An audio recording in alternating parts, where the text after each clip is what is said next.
And we're live, and I don't know where Kiwi is yet. But more importantly than that, the team just got done translating the book to serve man. It's a cookbook. I don't even know. How are we doing, everybody? It's Wednesday night, time for live tech talk. And oh man, am I tired. We're moving the shop. We just finished, literally about an hour ago, we just finished moving everything over. So yay, go Team UTG, we got it done. Who all's in here already? Dr. Art, what's happening, Dr. Art? Straight Bullet, Joe K, Eric Cost 60, Dean Stevenson, John M, Dripping Glass, Danny Boyd, Scarlet Fire, Rust Bucket, Refos, Resto. Oh man, see, I'm really freaking tired. Fubar! It's Fubar the Axe. Numbnuts, Mexican Spec. Oh, there he is, Mexican Spec. Will we have Kiwi tonight? I don't know. Something mysterious must have happened to him because he's usually here 15, 20 seconds before it's time to go live. And tonight he's not even close. So hopefully, nothing terrible has happened to him. I was joking about that thing about it being a cookbook. That was from an old Twilight Zone episode. So don't get all freaked out, okay? Dead Dodge Garage, Jamie, what's happening, bro? You're not early. You are the time, my brother. Uncle Kathy has brought me rich, creamy coffee in a cup. That's how I like it best. Yeah. And there's my Coke. I need all the sugar and caffeine I can get my hands on. I am freaking tired. Kiwi's probably sleeping for me. He's that kind of friend. You know what I'm saying? He's that kind of friend. Come on, let's go. Dusty's, yeah! I'm just practicing. Okay. I want to see how long. Ah! Well, come on, what happened? You see? You said yell if I need you. I yelled. What are you going to do? Piecing together a 63 Dart. Nice. I like those, except for the firewall. Why did they do it with the firewall on a 63 Dart? Pain in the ass. Yeah, it's Uncle Kathy's coffee. Mexican Spec saying we all wanted to say goodbye to Kiwi for the last time. I hope it's not the last time. Yeah, he'll probably come back in some form or another. Jim is saying, yo, Dead Dodge, that's one hideous car. What is wrong with a 63 Dart? They're beautiful cars. They just did that weird thing with the firewall. Well, because it's not that they did a weird thing. It's that they never intended to put a V8 in there. Is what it was. Yeah, okay. So he's updated. Yeah, it's been updated to the 64.6 firewall. So everything is fixed there. What happens if you go to put like a small block in a 63 Dart, or Valiant, yeah. So you got to dent the firewall where the distributor goes. Let's see. This is not health advice. No, it never is. 104 Speed Shop. Hey Tony, how's you tonight? How's your shop coming? We're moved in there. The cars are there now. The benches are in there. All the tools, everything has been moved over. What a freaking! The next time I move, everything goes in a dumpster. Seriously, everything goes in a dumpster. I'm too old for this shit. But yes, yeah, with success, done. I'm really looking forward to January. This is our least. Content. How do you even say it? See, this is how tired I am. Okay, it's the least content, right? We published fewer videos this January than we have in the entire history of doing this channel. Because I've been occupied.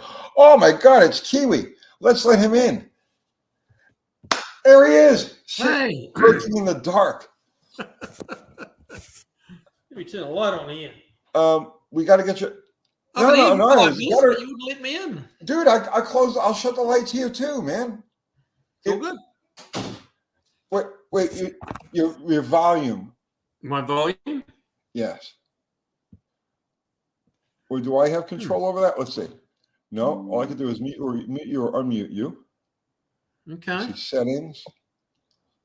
Oh, I'm even gonna play with that. Say something. I'm here. Can you hear me? Yeah, much better. Uh-huh. Much better. Hey, everybody. I'm here. Oh, they love you, man. Look at they don't get that excited when I pop in, man. Well, that's why they pay me the big bucks, isn't that how it goes? All right. So let's see. Russ Bucket Rustos. What is the biggest pair of dual quads you would run on a 9.5 to 1 440 with a mild street roller cam? Should be somewhere around 500 horsepower. Okay, I'll throw my 2 cents at it, and then Kiwi will give you the right answer. Okay, I would go with what the factory used in that basic situation. A pair of 6 1/4. They're not the sexiest carbs in the world. Okay, but actually, you really can't even get 6 1/4, just 600s. I would throw a pair of 600 Evacs on top of that thing and call it a day. Kiwi? Yes, 600. 2 600s would be great. Yeah. Well, see, I was right. He is right.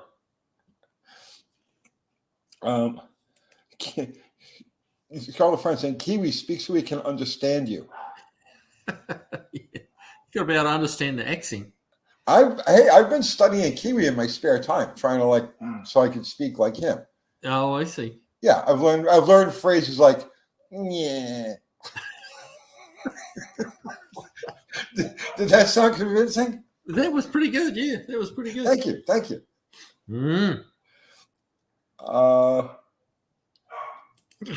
Why does Kiwi look slightly woke tonight? I don't know. Is that woke or awake? I'm not sure which. Woke, I think he's saying. Yeah. Are you wearing men's clothing? I'm wearing my All Blacks. My All Black shirt. Nice. Yes, that's very non-woke. That's very tough men clothing. That is All Blacks. John M. Kiwi, how much HP do the C4 C6 FMX trans eat up? The C4 is probably the least parasitic transmission I can think of. Yeah. That includes the 904 Chrysler and the Powerglide. Kiwi? C4 definitely the least. FMX. I don't mean FMX and C6 are probably close. FMX was not a great transmission, really. The C6 is a heat pig. The C6 eats all kinds of power and creates all kinds of heat. I do not know why a transmission. It's known for that. It's always been C6 is almost guaranteed to puke transmission fluid after the third hard pass.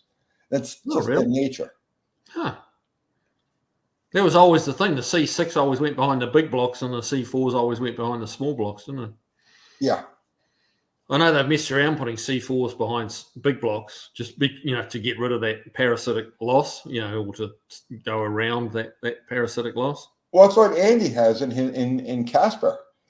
He's putting 700 horsepower through a C4. Through a C4, yeah. In a 4,000-pound truck.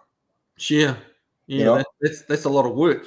Yeah, it wasn't. Let me tell you, it was not easy beating him with a 318.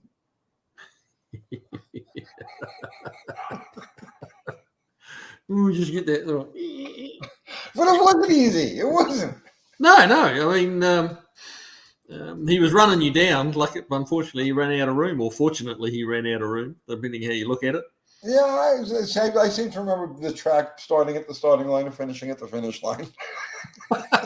Yeah, that's usually how it works. Let's see.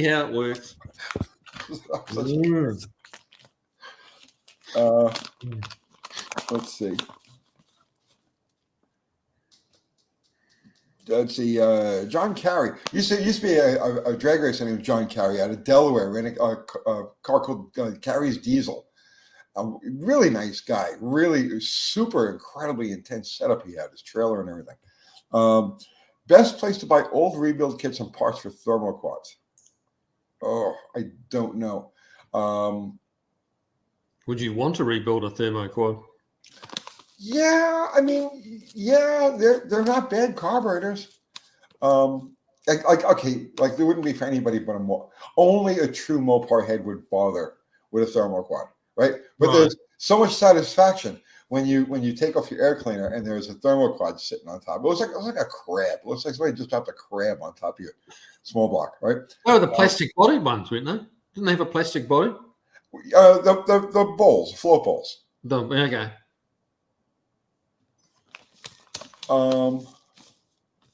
Let's see.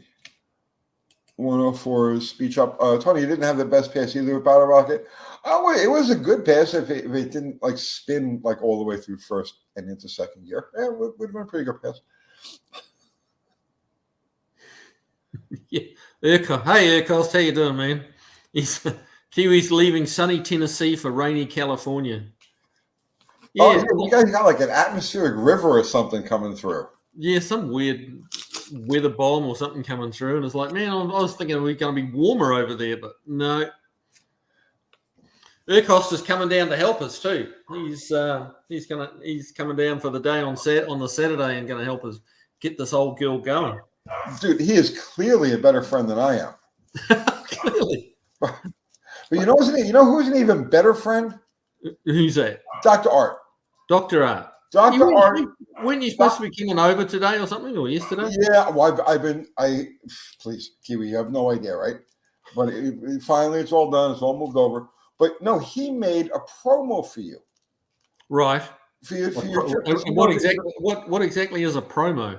Well, you know, it's something to get the people a little hyped up about your, you know. It's a way to promote. It's a promotional video for your big adventure. Oh, okay. So yeah, no, I'll try to hook up on him tomorrow and get over there sometime tomorrow. We were supposed to come yesterday, right? And I just the move because not only moving the shop to the new shop, but also putting stuff in storage and sorting things. Terrible. Just you have no idea the chaos.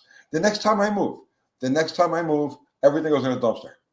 Everything, like with tools, everything goes in a freaking dumpster, and I start off from scratch. Yeah, the next time you move, it might be to the old man's home. That's very true. It's very true. This could be Tony's last shop, and I'm okay with that. I'm good. I'm ready. You know what I mean? I'm ready. I'm ready for the boomer chair and just sit and watch boomer chair. Yeah. Oh. What is this now? Mexican stuff saying, is a promo play in the original movie? No. It's purely unique. It's purely unique. It captures the essence of what's going on here. That's all I'm going to say. It brought a tear to my eye, honestly, right? You've piqued my interest. I'm definitely interested. Yeah, it brought a tear to my eye. Yeah. Straight bullet, bring your wellies. Who knows what wellies are? You know what wellies are? Did you learn enough New Zealand to know what a welly is? What your wellies are? Yeah, you. Well, isn't that what you foreigners call your pee-pee? No, that's what we call our gumboots. Our like rubber boots, like farm boots. Our wellies. What do you call your pee-pee? Pee-pee? That's fairly universal, yeah. Interesting. Yeah. Okay.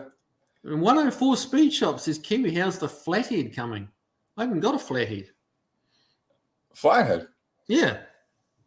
That's the one thing I haven't messed with is a flathead. So I'm not sure what you're asking there. But Fubar, he has put up the link to our merch, our extensive merch line, which Uncle Kathy has been going crazy. The poor thing, if she sees under the shirt, she's going to vomit. But, where are they? Hang on. Wait. She sold them all. So there's only, there's a blank. Oh, yeah. She literally sold them all. Now, our new shirt, it says internal combustion. Could I pee standing up? That's a good shirt. If Did you you go to the save one Plymouth- for me to wear on this road trip? What's that? Did you save one for me to wear on this road trip? Oh yeah. Yeah. What are you? You're like a super extra large triple. No, just XL. Just Extra large. XL. Okay. Yeah. I'll make sure that Kathy puts a couple of these aside for you. Yeah, you do that. Oh, 104 Speed Shop commented back, said he on the Plymouth. Okay, the Plymouth's actually a 318, not a flathead. Oh! He thought it was That's what he's. okay. Yeah, that's what he's referring to. Okay. The Plymouth is just sitting over in San Diego waiting for me. So, yeah, about 36 hours we'll be catching a plane and hitting the road. Joe K is saying, what if you're a woman and you like internal combustion? They could do it standing up. It's messy, but they could do it. We got a super chat there. Oh, I missed it. There you go. That's it. You got it. Oh yeah, look at that. Oh, and I didn't even realize it was a super chat, and I clicked on it. Yeah. Thank you, sir. On GM cars, can the nylon stock timing gears break apart and clog the oil pickup screen? How likely can that happen? It has happened. Okay. It was common when they were using those nylon gears. Like you dropped the oil pan on one of those engines to have it just littered with little bits of nylon, right? The odds of enough of it gathering and clogging the pickup screen are kind of slim unless there's a lot of other gack in the pan. You know what I mean? And then you'll just get you know what I'm saying? But generally speaking, no. I've taken strainers. You've done it too, Kiwi, right? Yeah. You take one of those strainers and you tap it on the ground, and the stuff just keeps coming out of me. Like, how is there so much of this in the strainer? But it doesn't actually it restricts it somewhat. But the odds of it actually completely. I've never seen an engine wasted because of that. That's a better way to put it. I've never seen an engine wasted because of it, but I've seen those filter screens like really clogged. Now, I would say that if you've got that situation and you're running, you're setting your motor to high C fairly often, then yeah, there's a good chance that you'll restrict the flow enough to hurt the motor. Yeah, if you're really pulling some RPMs on it, yeah. Yeah. Yep. Plymouth and Dodge Brothers had a flathead 6. Yes, they did. Yeah, a lot of those 59 and those early 50s, mid 50s Plymouths had the flathead 6. The 216. Were they 216? Were they? Yeah. And they called it the floating power. They named the engine after its mounting system. Okay. Yeah. See, Chrysler used mounts that was central. So in other words, instead of I just did a video about this. Then how's the block like that? Blocks like that. Okay, yeah. Instead of having mounts that came down like this off the side of the block, they had a saddle and a centralized mount. So the motor was free to do this. No, okay. And they call that the floating power system. And for some reason, that 6-cylinder became known, like its street term is the floating power 6. Huh. Okay. Stray Bullet wants to know, what kind of tools are you bringing on your trip? Oh yeah, all sorts. We'll be taking our full complement of checked baggage. So me and Steve will be taking 2 big suitcases.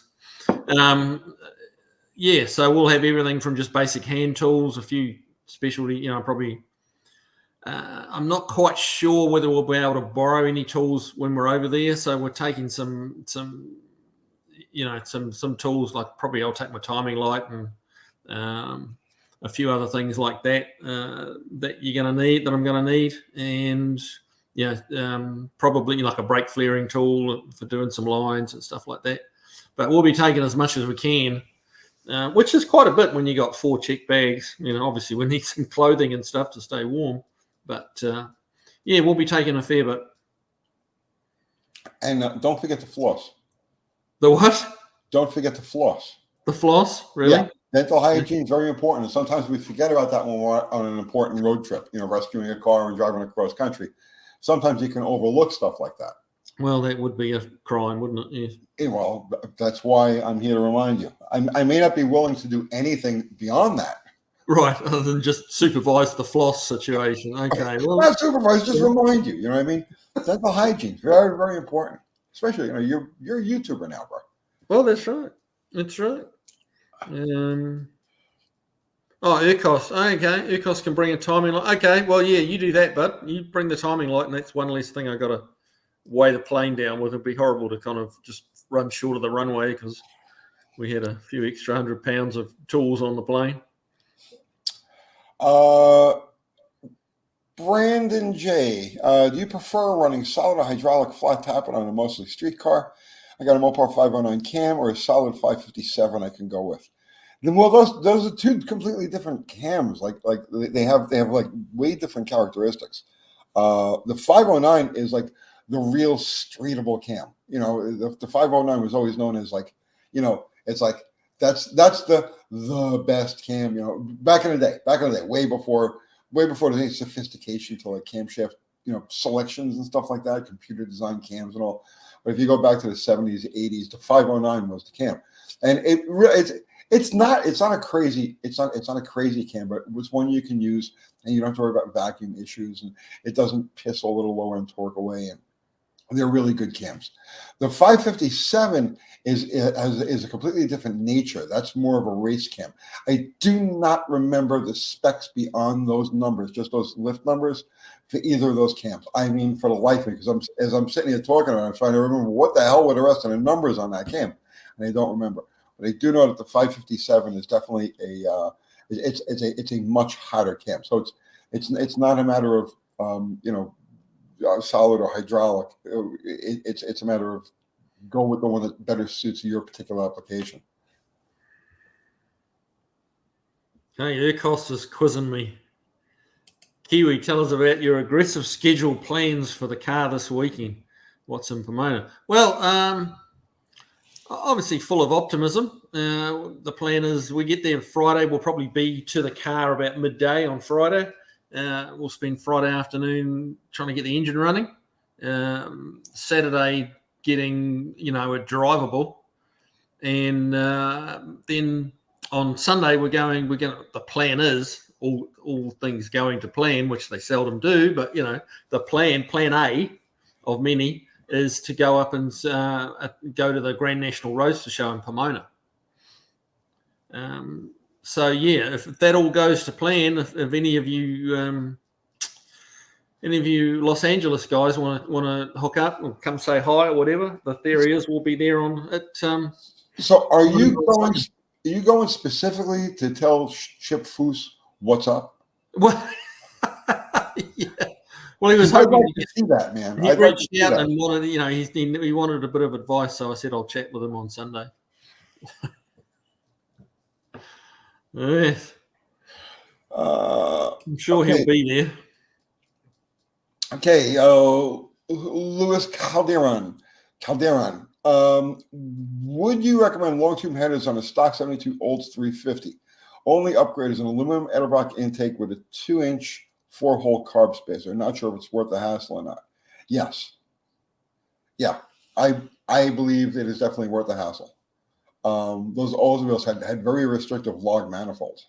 Log is the wrong word. Log is the wrong word. They're very flat. They remind me of the like the manifolds Ford used on the FEs. Not good manifolds. I would say that long tube headers would definitely, absolutely be a worthwhile addition on that setup. What say you, Kiwi? Yeah, I'd agree with that. They are pretty restrictive manifolds. So yeah, you'll definitely get a gain. It's not going to be night and day difference, but yeah, it will be an improvement for sure. Then you might even get another mile or two to the gallon if you're lucky. Yes, the only thing you need to be prepared for is that the exhaust manifold bolts that aren't rounded off to a 12 millimeter size. You're gonna have to pound like a no, not 12 millimeter. The ones that aren't rounded off, you're gonna have to pound a smaller size socket or a metric size socket onto, are gonna snap. You're gonna break them. All the wheels always break. Yeah. Yes, Yeah, just this week I had to replace the manifolds on an FE, and two of the manifold bolts broke. the FEs are the worst for that. Yeah. That was, and they were the ones right at the back on the driver's side, right by the steering box and the booster. Yeah. It's like I hope that's not an omen for the rest of your. Oh yeah, hopefully not. No. Avenger, the shop. It is done. It is done. We literally finished about 2 hours ago. Came back to the house, wolfed down some food, and here we are. It's done. We're finished. You want to know what's really nice, Kiwi? Yes. What? But I got to give this guy a shout out. Well, I mean, there's nobody really watching on the live to give a shout out to. My landlord. Okay. He gives me back the deposit check, right? Mm-hmm. And he writes a note in there, thanking me for being a great tenant, and it throws me an extra $500. Nice. I thought that was the nicest thing. Yeah, that's cool. That's cool.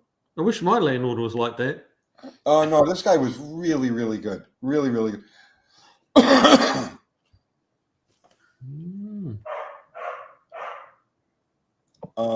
Let's see. Mexican Spec said, "Here's a question: how are you going to keep the tools from getting stolen when you're at the Roadster show?" Well, hopefully we can lock the car up. I mean, many unanswered questions, but I guess if we can't lock it up, security may be a concern. Now, what was that? A Plymouth smoking what? I don't know. I clicked on that one by accident. Oh. But Scarlet Fire is adding to the Olds headers thing. Olds with headers are very tight, not fun. Wrong headers may require a remote filter. That's right. I forgot about that. It's been a long time. So you got to understand, it's probably been 40 years since I put headers on an Oldsmobile.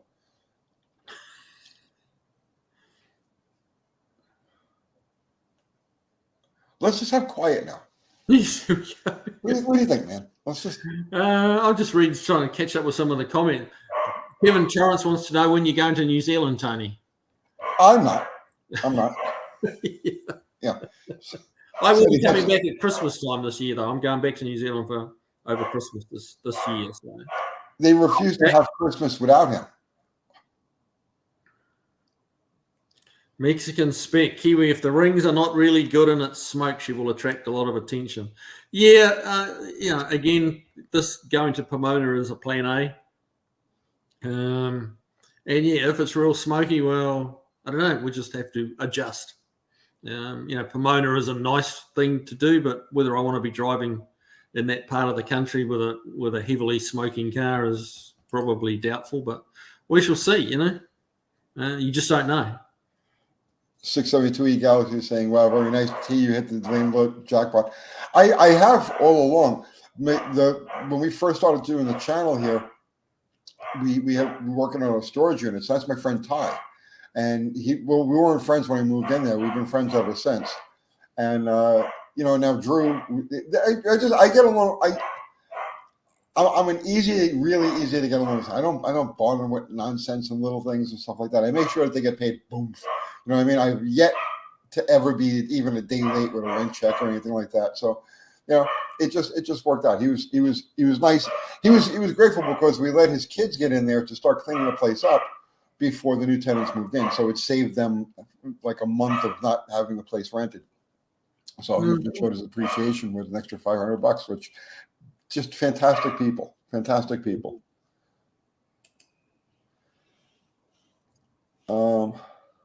Redneck saying I've got a very positive outlook on my getting this Plymouth back to Tennessee. Yeah. Oh yeah, Kiwi's going to will it back. He's going to will it back. Yeah. It's meant to be an adventure, and if it was a real easy car to do it in, then it really wouldn't be an adventure; it'd just be a chore. So, we'll see. We might have to use a few gallons of oil on the way back. We might have to use a few gallons of transmission fluid. Who knows? Just a few gallons. Just a few gallons. Yeah. LH Metalworks. EV conspiracy theory. EVs are a dead horse pushed onto manufacturers in order to cripple and bankrupt them, and therefore destroy free market capitalism via Jeff buys cars. So, yeah, absolutely. I mean, see, here's the problem, okay? Like, I have to hold back on a lot of stuff because people be like, he's just a crazy conspiracy theorist.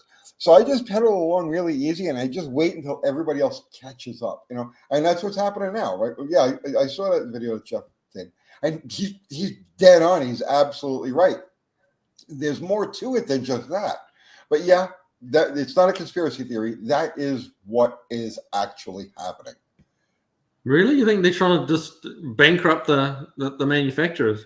They're trying to take out everything that isn't control. They're trying to take out everything that isn't Asian, most specifically Chinese manufacturers. And the way they got them to do that is by passing all sorts of legislation to force them to build cars that they were going to lose money on. Okay. And this is something this has been going on now for a long time. Like, so to quote Andy Sheckman, I love that guy. Andy Sheckman's but you have to be into precious metals to really follow. But to quote Andy Sheckman, it's a little and a little and a little and a little and a little and a little and a little and then all at once, and that's how it works. A little bit, a little bit, a little bit, a little bit, a little bit, a little bit, and all at once. And that's we're at the all at once stage now. The little bit started in 1973. I've watched a few videos from that M guy? M guy, yeah. Yeah. He's got some interesting views on the electric cars. He sounds like you. He does not. He does. I watch you guy. Watch him, and I'm like, my God, he's English. He's English. He doesn't even sound Australian. You all sound exactly the same, unless you're from here. You all sound the same to me. Kiwi's Big Adventure. I think I saw that movie. Yeah, very, very similar name. Yeah.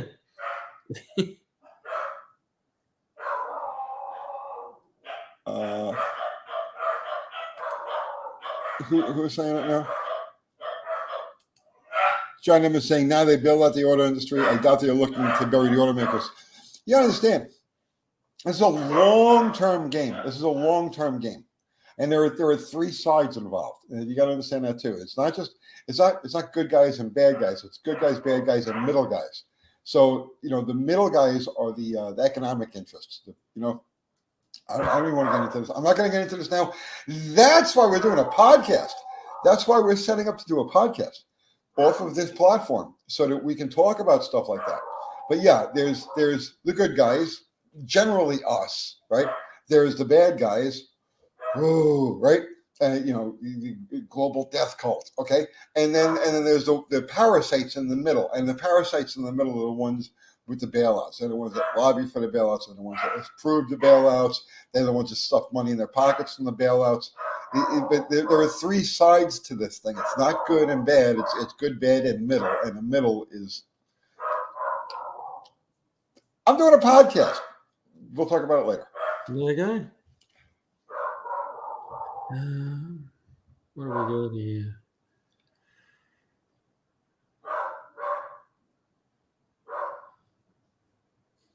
Glenn Nicholson, did you see Glenn Nicholson's comment? Years ago, my friend had a shop next to a junkyard. He showed me an old Dodge wagon with a 383. The owner had mounted a one-barrel carb with a piece of plywood. The engine drove from Florida to Miami. Good Lord. I mean, yeah, why not, right? I mean, I guess you could do it. I wonder what kind of gas mileage you got. Probably not terrible, but yeah, hard to say. Let's see. J. Russell Finch wants to know any insights on the possible needs for the Plymouth before we go. Well, first thing, we're going to go through the fuel system. Tony's loaned me a plastic fuel cell, which we're taking over there. And so that's going to be the fuel system. We'll run a new fuel line, put a kit through the carburetor, clean that out. Electrics, plugs, points, condenser, coil, that kind of stuff, get the motor running. Then brakes. So we'll go like master cylinders, wheel cylinders, whatever it needs, and cooling system. And once you've got those buttoned down, that's really that's the biggest chunk of what's going to give you trouble, other than internal issues in engines or transmissions, that kind of thing. So yeah, if you get the fuel system, cooling system, electrical system working, you should have a reasonably reliable engine. Would you concur, Mr. Tony? Uncle Tony? I fell asleep. Good to know it was riveting stuff that I was talking about. I'm freaking exhausted. Okay. No, I was looking through the comments, seeing if there's anything I missed, and I just literally, I just went. Yeah, you zoned out. Yeah. I heard noises coming from you, but that's as far as it goes. I'll hit new comments and see what comes up. Urcost, it's a 3-speed automatic, is what I've been told. It's definitely an auto, but I'm not sure. It's the old cast iron torque flight. Yeah, so it should be a 3. I think they did make a 2-speed auto, but maybe that was behind the flatheads, the 6 cylinders. Do you? I mean, I don't know how far you want to go, but do you want to take a transmission seal kit with you? Not really, no. Okay. That's a lot. I guess, I mean, if you've got one there and you're coming over tomorrow, we probably should take it along. Who knows? It might save the day. Yeah, I mean, because I mean, you can rebuild one of those things on the side of the road. It's not, yeah. I'm trying to think what special tools you might need. Yeah, there is one compressor that you might need. But you don't necessarily have to take that drum apart. You can change everything around it. Right. I'll bring you enough stuff that you can rebuild the freaking torque flight if you have to. Yeah. That would be really the only. You think about it. That would really be the only thing that could get you, stuck. Right. Yeah, most of the little fiddly, breakdown stuff you can fix on the fly, but. Yeah, I mean, you can limp it home on 6 cylinders if you had to. You know what I mean? Yeah. That's not that big of a deal. But when the transmission says no, you know what I mean? Yeah, what are you going to do? Yeah. No. If it won't select a gear, you kind of you're left with pushing. Trio Team Magnum, is the airport going to X-ray those suitcases? Probably, but you're allowed to take tools on. There's no restrictions on tools. So yeah. Well, nail guns. Oh no, yeah, they probably get. Yeah, they might be funny about that. I didn't really see a need for a nail gun. Urkos saying diff seals and wheel bearings. I did actually. We sent wheel bearings over there, just some front wheel bearings, just in case. Tried to cover the bases. I mean, if we get into rear axle bearings and seals, that's we'll just have to do that on the go. You have to limit how much you're going to take. The problem you're going to have with that is if it's got the original drums. They're a taper fit, aren't they? Yeah. So you need a puller. You need a hub puller. Which that if that's the case, well, we're just going to have to do that rental tool thing at O'Reilly's or Napa or whatever, rent a hub puller and pull the thing off. Having done these, a fair share of times in the past, I say bring a vice grip. Oh, what? Sorry? Bring a vice grip.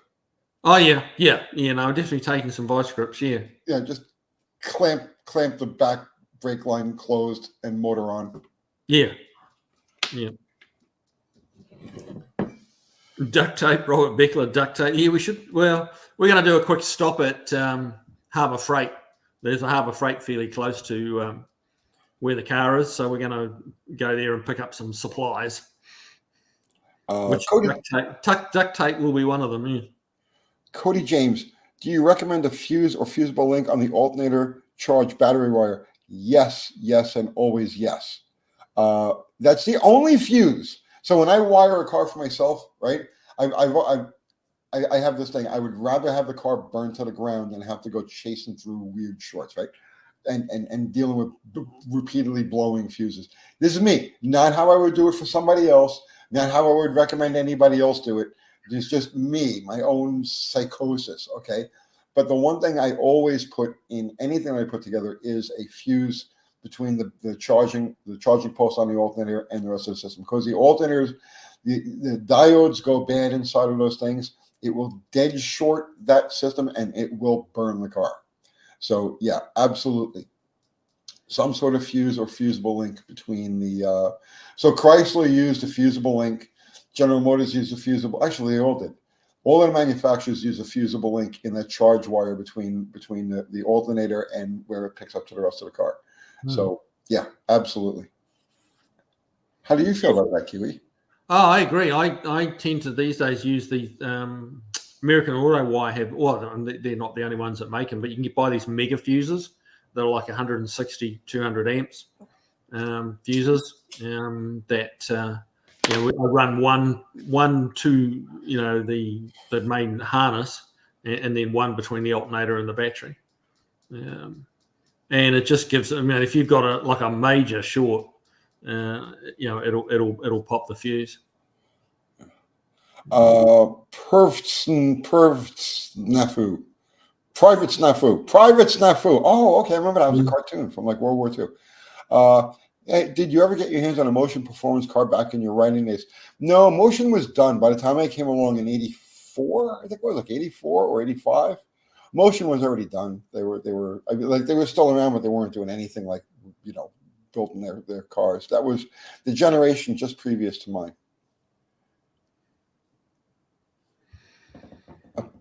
A penny in the fuse box gets you home.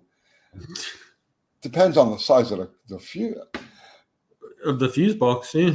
A 22, like if you got a 22 bullet, that's a perfect replacement. Ooh, what if it gets hot? It doesn't matter. They don't get that hot. Oh, really? Okay. Yeah. That's an old wives' tale about the bullet taken off. It is? Okay. Yeah. But that's a common thing. What we used to use is a cigarette paper. That's what I was going to say. I haven't done it because I've never smoked, so I've never had cigarette papers handy, but I've seen it done. I've gone pulled fuses out that were wrapped in that silver foil they used to put around cigarettes. Yep. Yeah. Yep. Get you home every time. Yeah.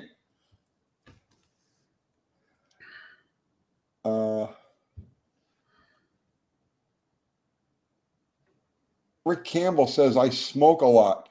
It's bad. It's bad lubrication. Poor lubrication, bro. That's all it is.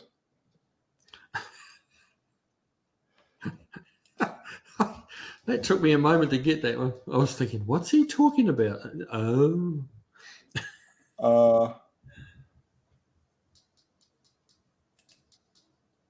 No, it really works in place of a fuse, a bit of soldering wire and some tin foil. That seems a bit elaborate. Yeah, just wrapping a bit of tin foil around the old blown fuse does the trick. Mike Batista says it's good for 40 amps. Well, I bet somebody did measure how much many amps you can draw through a piece of tin foil. 672E Galaxy. Motion was selling Corvette body kits and VA Vega kits by the early 19. I didn't even think they were still doing the VA Vega kits. That ship had sailed by the 1980s. That's best days are behind them.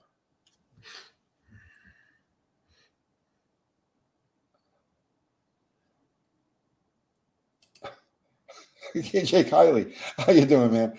It looks like Mopar Action Magazine has ceased publication. Will that affect your pension? What? Pension? No. I'm supported exclusively by Mutual of Me. Franco. Sorry? No, I'm just saying Franco's in the house. Just saying hi to Franco. Oh, yeah. Uko's saying, how about valve stem seals? You can put those on with the heads in place. You can. Not necessary. Really, I'm not necessary. I don't think. Hopefully not. For the trip, for just a one-way trip. Obviously, if you're using it as a daily driver and it's sucking oil through them, then yeah. But No, that's not. I think we'll have probably other issues more likely than the valve seals being a major problem. The guide would have to be worn to the point that the valve fits it like throwing a hot dog down a hallway, right? It would have to just, it would have to just be flopping around like that before it really made any difference.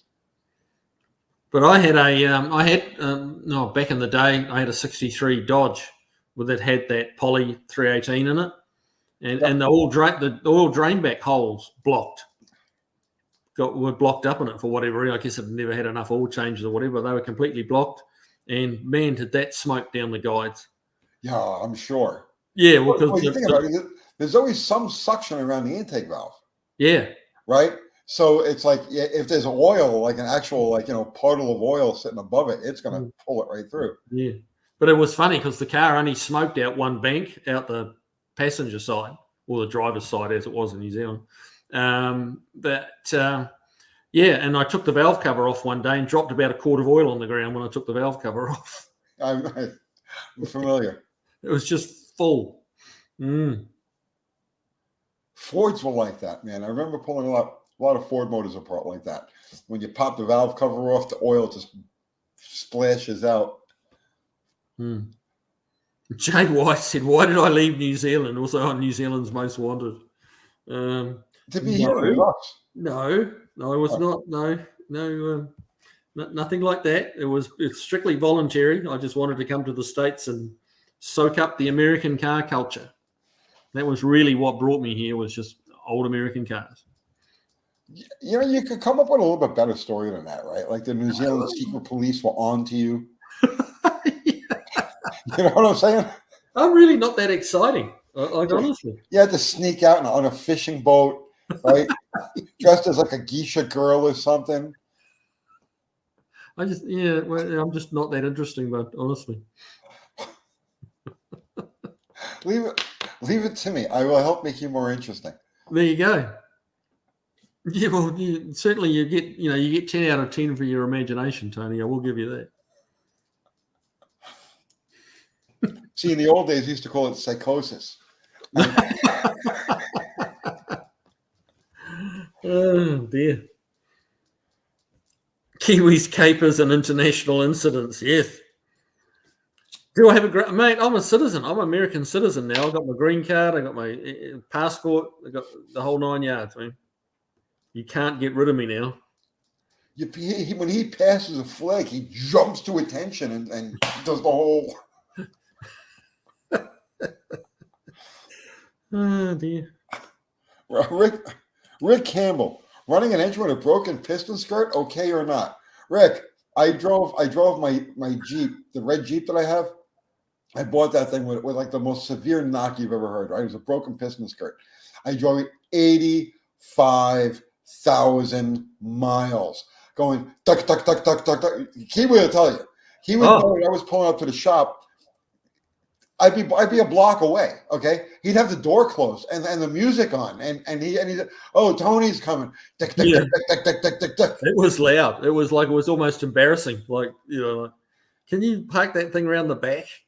I drove that thing from here to Pennsylvania. I drove it from here to I can't even remember all the road trips I made with it. I made all kinds of road trips over the course of 2 years. I put 85,000 miles on it. Knocking away. And then finally, about 4 months ago, I guess it was, I just, the hell with it. So I pulled the head, I pulled the pan, I dropped another piston in it, and been driving it ever since. Yeah, I wonder how far it would have gone until it actually let go. Dude, I don't know how long it was knocking before I got it. That's true. Excuse me. It was doing just fine. It's amazing, really, that there's such a science in pistons with the egg-shaped and the different dimensions that they are to allowing for expansion, and like pistons are a real science.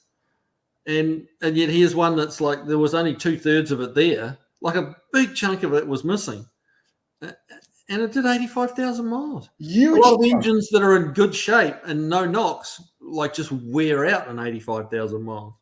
Dude, there was just a fraction of piston left underneath the oil ring. Yeah. And it didn't smoke. It never used any oil. It just defies logic. Stray Bullet, 85K in 2 years. That's because he's always coming over to my place to steal content. And I'm a What do you think? Exactly. I got to travel for content.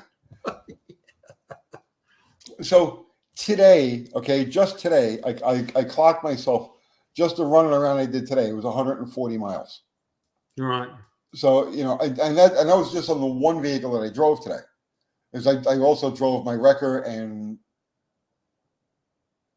okay, yeah, I drove 2 vehicles today, and out one vehicle, 140 miles. Wow.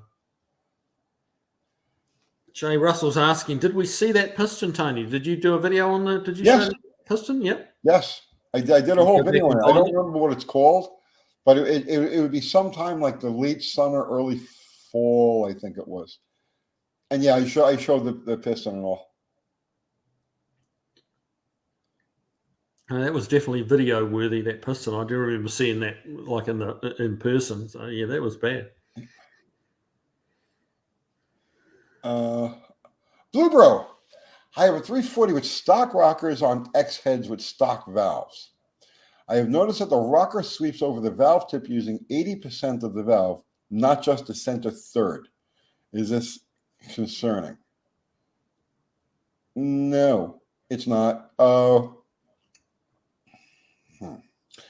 Okay, so I never really assigned a value, a percentage value to valve sweep. I know there's probably a formula for it. And I know that if it's pushing too far, or if it's riding too far to one side, the tip won't wear, but it lides. See this, how tired I am. It loads the guide. It loads the guide. So that's the reason why you want to keep them centered. No, I wouldn't worry about it. I wouldn't worry about it. As long as you don't see the contact area literally coming off of the valve, you're fine. You're fine. You think about it, you've got the stock geometry there. Let me ask you a question. Were the heads at any time with the angle milled? Well, that wouldn't really make a difference, would it? No, not to the rockers. No, that wouldn't make any difference.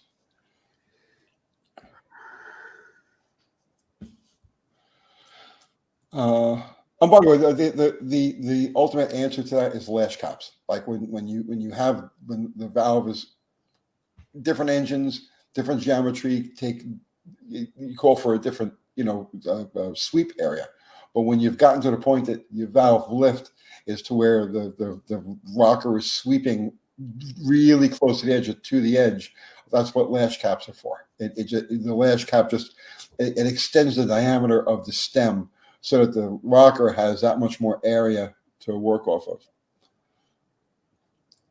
672E Galaxy Kiwi. Do you plan on doing any shorts or live updates? Yeah, I've just bought myself a GoPro, which has live streaming capability, which I can live stream it straight to YouTube. So probably going to do some live stream updates and some shorts. We're going to kind of hit it fairly hard. At least that's my plan. If we're not too busy, like under it or under the hood, trying to keep it going. If we've got a few minutes, I'm going to try and broadcast and video as much of it as we can. That's going to be and this is something that you have no control over. Like if nothing goes wrong, we're kind of going to have nothing to broadcast. But if too much goes wrong, then there's not going to be time to video it. So hopefully that would be the time to video. That's what everybody wants to see. Yeah. But I mean, it's a balance. But I really don't think we'll get home without any hiccups. But hopefully it'll be something that we can go, video the problem and a solution.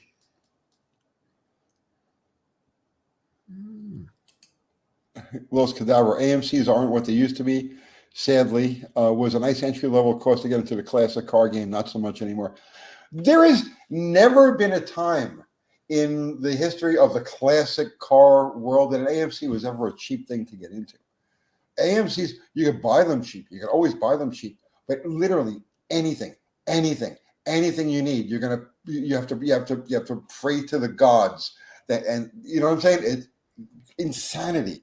I remember AMC guys the money that they would spend on just the simplest stuff. It was never a cheap way to get in. You know, just buying the car is one thing. You know, having the car in your possession is one thing. Yes, I can get this cheap. Now, what does it take to put it all together and keep it together? Yeah, classic example of that are those like 1970 odd Corvettes, the C3s, I think. Yeah.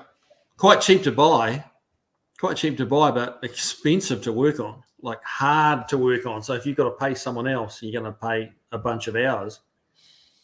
And they just weren't a great car. You know, they're high on maintenance. Yeah. So cheap to buy, expensive to run. You kind of have one way or the other, you know. Ralph is more of a Renault Alliance guy. There you go. There's a car. Styling with the Alliance. And in Fubar, the amazing Fubar, just put up a link to he's just put up my link. Very good. Yeah, you go. Because if you guys aren't subscribed to Kiwi, well, you're missing out on a lot. And even now, he's setting out his secret decoder rings because, you know, every one of his videos has those secret messages all laced throughout. You know, you have to play them backwards. You take Kiwi's video, you play it backwards. He spits out number and letter sequences. You go to the decoder ring, and then you get the thing that he... Is that psychosis kicking in again? I'm tired, bro. I'm tired. Holy shit. I can't think. But the help, cash always helps me think. And Fubar just put up the link to my merch. Suddenly I'm thinking again. And we've got our new shirts. Wait, in case anybody who hasn't seen this before. Rusty Fuel. We're going to take all the iguanas home with us. Yeah, we'll bring in some iguana food, and we'll keep them alive and well and export them to Tennessee.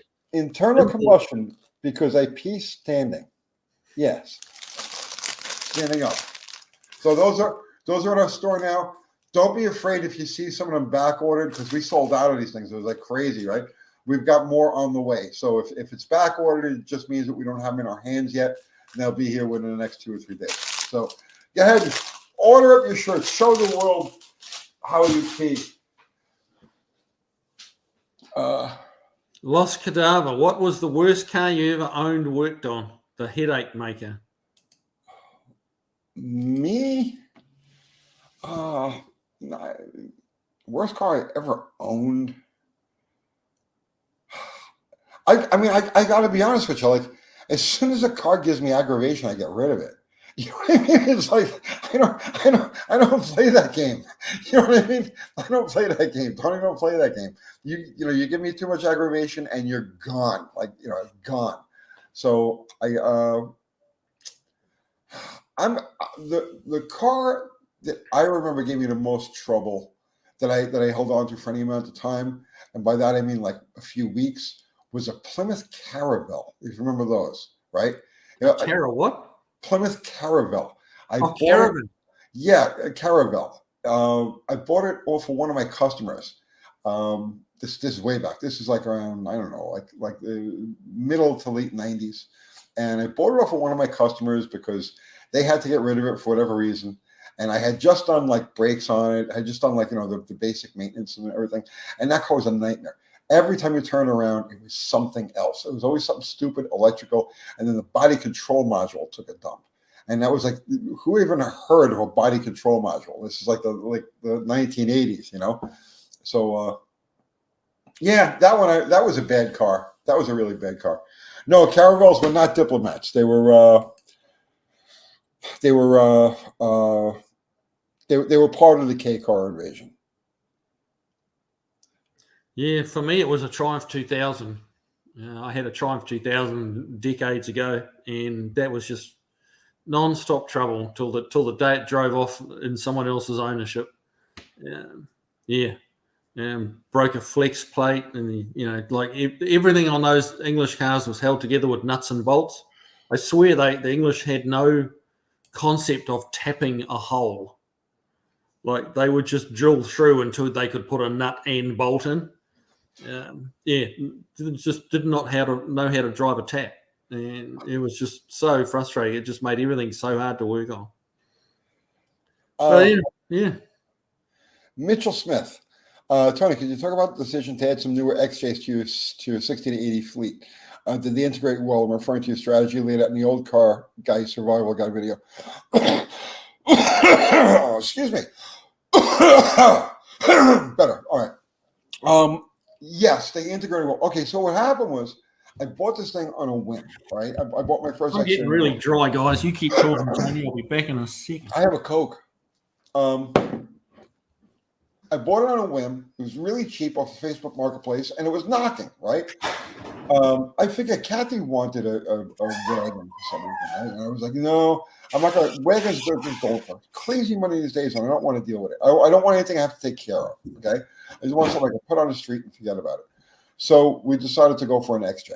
So we picked this thing up. I paid like $800 for it, and it was knocking. So I said, all right, fine, I'll fix it. I never got him to fix it. I drove it for 2 years like that, knocking.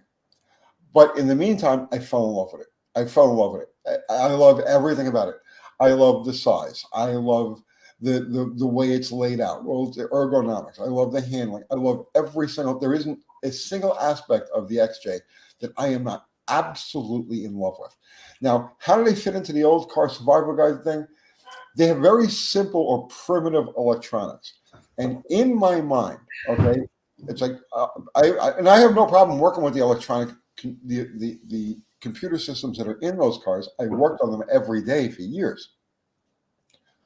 In my mind, if it ever becomes too much of a problem or parts become unavailable, let's say, I can convert them easily to carburetor and conventional ignition. There is an issue with the transmission. The AW4 transmission does need an electronic signal to shift. They make aftermarket shift controllers for those things, so that's not a problem. But like I said, for me, I say to myself, it's a basic vehicle. It's a 60s, 70s vehicle that they built all the way up until 2001. And aside from the engine management, which is very, very simple, very straightforward stuff, everything else is old school. The lighting system is old school. The heater, air conditioning is old school. Everything is very old school on it. So that's how they fit in. And right now I have 3 of them. So I would have more, except I'm out of room. I'm completely out of room. So yeah, I hope that answers the question. There you go. I refer to the XJ as mankind's greatest achievement, and I don't say that lightly. Fair enough.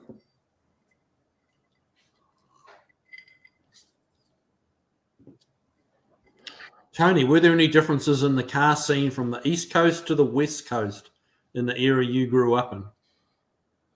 Well, I mean, I wasn't part of the West Coast car scene at all.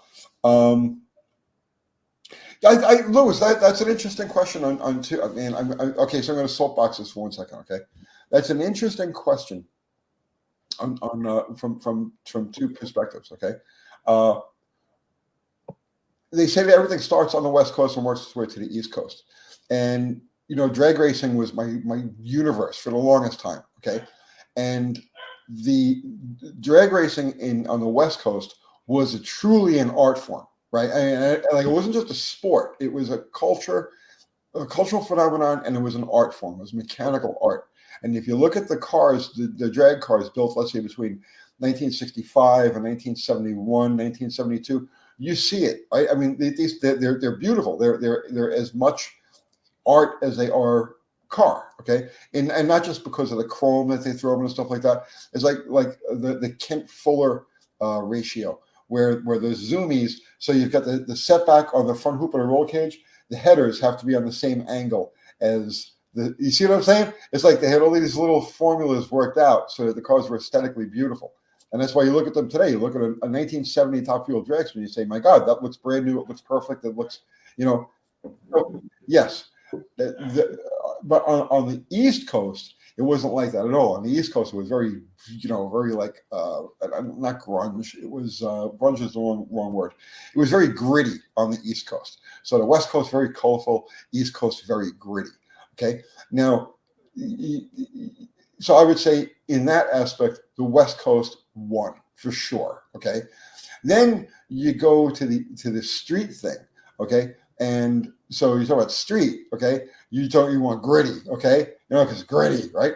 So growing up street racing in New York and New Jersey and all of that other shit, my heroes were like people like Levi Holmes.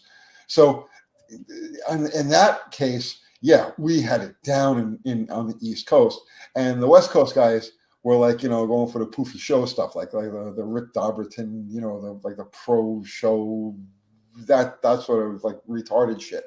So, you know what I mean? Boy, I don't know. Did anything I say make any sense at all? Louis, I'm sorry if I screwed up your question. Kiwi, help me. Yes. You take the next one. Get me out of this thing. Okay. Well, some Monk from Philly asked, can you raise kiwis for egg production? No, you can't. You can't own a kiwi bird. Very, very heavily regulated, protected. No, I'm not sure whether that's a tongue-in-cheek question or not, but no. The kiwi bird lays, it's like one of the biggest eggs given the size of the bird of any bird in the world. They have really big eggs. They would probably make good egg production, but there's nowhere near enough of them. Hey, something that's caught my eye there is Lost Cadaver. You're making cast performance parts for straight eights, the old Buick straight eights. That's Really? kind of interesting. I had a Buick straight eight back shortly before I came to the States. I actually imported a 49 Buick Roadmaster convertible from the States here that needed restoration. Imported it into New Zealand and then got my green card and had to sell it and bail out on the project. But that had a straight eight in it. That was a cool car. But yeah, that's interesting. What? So you can't keep a kiwi as a pet, right? But can you use one as like an emotional support animal? No. Okay. No. It's pretty much like the bald eagle here. Like you can't even own a feather. Really? Like the bald eagle, you can't have bald eagle feathers. Yeah, but how do you compare a eagle to like kiwi thing? It's like I'm not saying which bird is better. It's not the statement. Swoop down and grab the kiwi by its. Oh, it would make very short work of a kiwi. Yes, it would be all over before it knew what happened. I'll give you that. But it's held in the same reverence that a bald eagle is here. It's like I mean, if you see someone shooting at a bald eagle, you're going to probably shoot at them. I don't like the birds that much. I got to tell you, I'm really not into the symbolism of birds. I mean, I'm okay. Obviously, not everybody is, but bald eagles are pretty. They're a fairly big deal here, and the kiwi is just like that in New Zealand. It's very protective. People are very proud of it, and and that's why calling me Kiwi, my nickname Kiwi over here, is like that's kind of cool for me. It's an honor. Yeah, I mean, you can't have the nickname Kiwi in New Zealand because everybody will turn around when someone says Kiwi, like everybody will, what? That's how I was introduced to you. Yeah. Just Kiwi. Yeah. I said, well, it's a cute name for a cute guy. So cute. Oh dear. This iced tea is good. I don't have anything to drink. My Coke is done. My coffee is done. You'd think that Kathy would take care of me because I know she's watching in the other room, waiting for me to say something that she's going to get pissed off about. So, but no, all of my liquids are empty. It's a sad state of affairs. Lost Cadaver said he saw a straight 8 in a Nash Metropolitan. Good grief. So what was the last 18 inches of Nash Metropolitan left behind the straight 8 was for the driver to sit in? Yeah, it would be like bumper to bumper. The driver would have to ride it like a chariot. Oh, wow, wouldn't that be a cool car? Yeah, it would. It would. You wouldn't really need a transmission, just a direct drive with all the talk and see, she heard. See, I told you. Such a jerk. Thank you. You're welcome. You don't deserve that, lady. All right, where were we?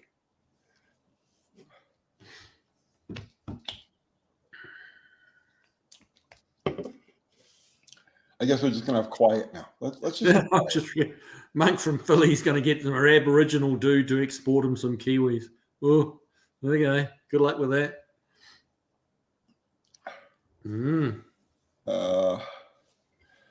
Let's see. Glenn Nickerson saved the empty bottle for an emergency bathroom break. That's the bathroom right there. I don't have to do it on a bottle.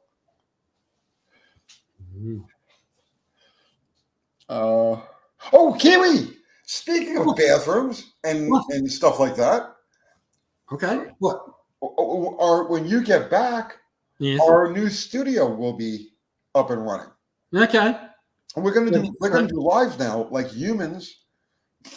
So I'm actually have to go and get in my car and actually drive over to you now to do the lives. Yeah. Yeah. We're gonna have a nice round table with some stools that we can sit on, and it'll be like humans. We're not going to do it like the old ways. They were terrible. Now we can do it nice. So when we get back, that'll all be ready to rock and roll.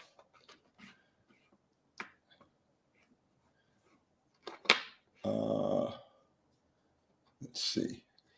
Remy Kushner just finished up installing a 73-76 front end on my 69 Dart, and his 14-inch steelies rub against the calipers.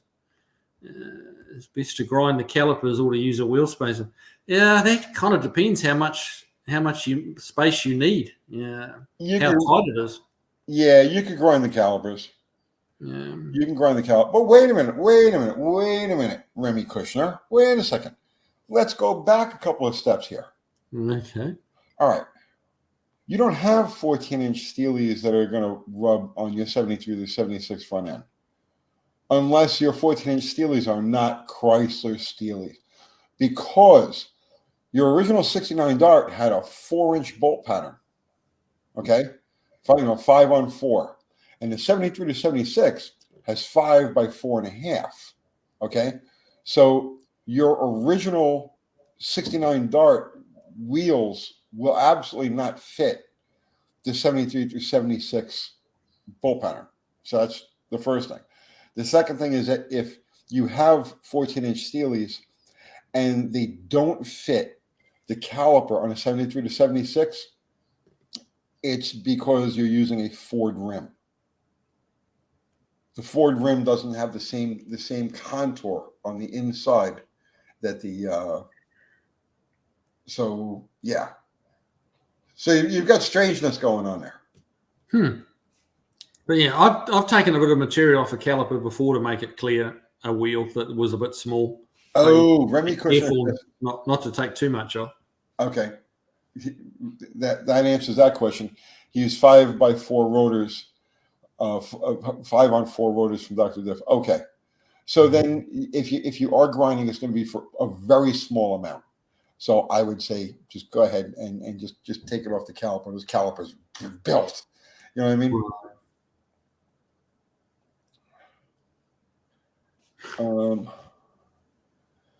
Charlotte Zimmerman. So Kiwi is coming back. I thought he'd just get a ride on a UFO. Man, if I could catch a ride on a UFO, I'd be all about it.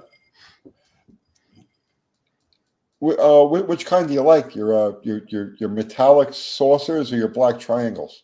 No, definitely the saucers. Yeah. You like the saucer? Okay. Yeah. See, I would prefer traditional UFO. Yeah. Yeah, I like the black triangles. But that's just my personal.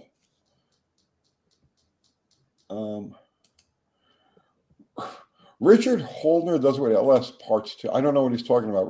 Richard Holdner is a weenie.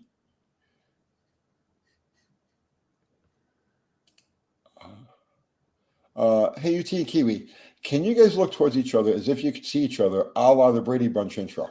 Like that? And that's when we do this. You're supposed to point and we touch fingers. Other way, you fool. No, I'm right. Oh. On my, yeah, there you go. No, I'm pointing away from you. Well, not on the screen. I'm not on my screen. Like we give each other a high five. Yeah, Kiwi. Good Lord. This is the height of like television broadcasting. Like, you know, I mean, this is what it was intended to be. Man. This is what like Edison or Marconi or whoever the fuck it was. This is what they had in mind. A couple of grey-haired old idiots trying to high-five each other. Yeah. All right, let's answer a real question. Mexican speak, wrong way, Tony. Yeah, Tony's confused. You get that. You kind of learn to just roll with that, Tony being confused a bit. Yeah.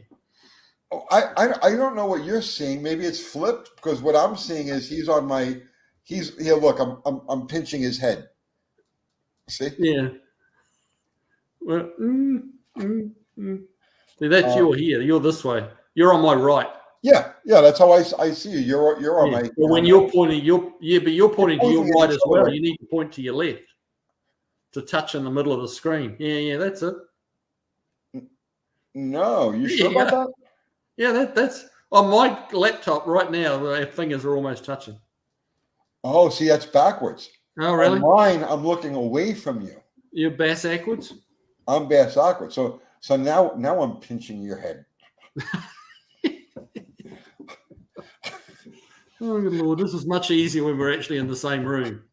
Yeah, that's like weird when we're in the same room. Let's see. Marsha and Jan. Kiwis, because you're from New Zealand, your left is your right. Yeah, well. Choice of alien, green or gray? What? No, the Palladians. I think those are the ones you want. If you got to deal with any of them, I think it's the Palladians you want to deal with. The Nordics. I'm not real big on various alien species.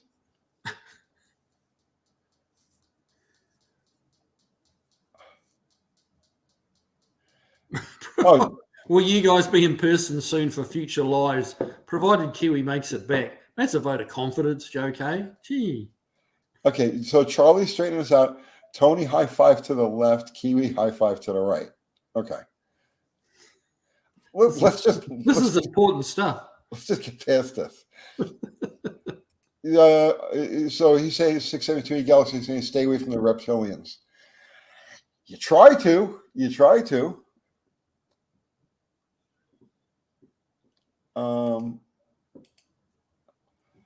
BS Customs.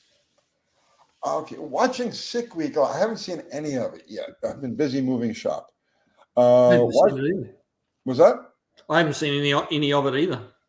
I think Cletus got into the. I saw a quick thing about Cletus getting into the sand. Okay, a lot of field is having trouble with tire shake. Can I get the Uncle Tony Kiwi explanation of the phenomenon? Tire shake is essentially when the tire attempts to run over itself. It sets up an oscillation, and that is what. So what the thing that sets tire shake, you know, slicks a wrinkle wall. Okay, so what happens is the first set of wrinkles sets up the set of the tire. If it's too severe, it skips over the wrinkle. Once it skips over the wrinkle, it sets up an oscillation in the tire, and it doesn't stop until you let off of it. It's effectively winding up and unwinding, isn't it? Yes. Yeah, winding and unwinding. And tire shake actually put me in the freaking hospital. That guy that got killed in a funny car off John Force's crew. What was his name a few years back now? Oh, he was like a son-in-law or something. That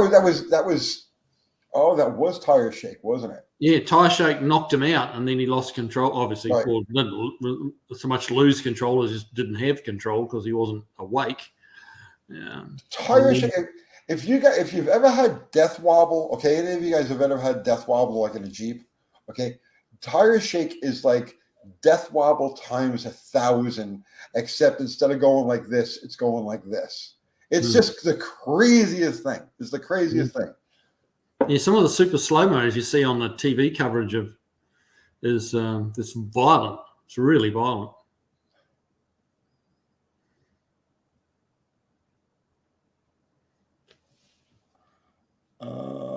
Albert was saying, I didn't watch the video, but apparently Cletus had a shoot fail running mullet. Yeah, that's what I heard. That either one or both shoots didn't come out, but he only got a little bit into the sand. He didn't go plow the field. Scarlet Fire said some fat women have tire shaken the thighs. That's so toxic masculinity. Stop that. But it's Scarlet Fire. Is Scarlet Fire one of the boys or one of the girls? Scarlet's a girl's name. Well, this is 2024, bro. It could be anything's name. True. I figured out a way around the whole, the whole pronoun thing. Oh, yeah. Yeah. Just call everybody, ready for this one? A being. A being. A being. Nobody can ever bitch about that. Nobody ever say, well, I'm not that. You know what I mean?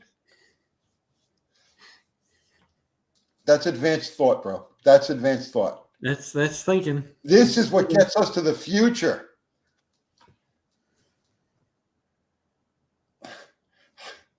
Charles Zimmerman is saying, Uncle Kathy will return. Oh, any second now. Stop that. You're going to get a shadow band.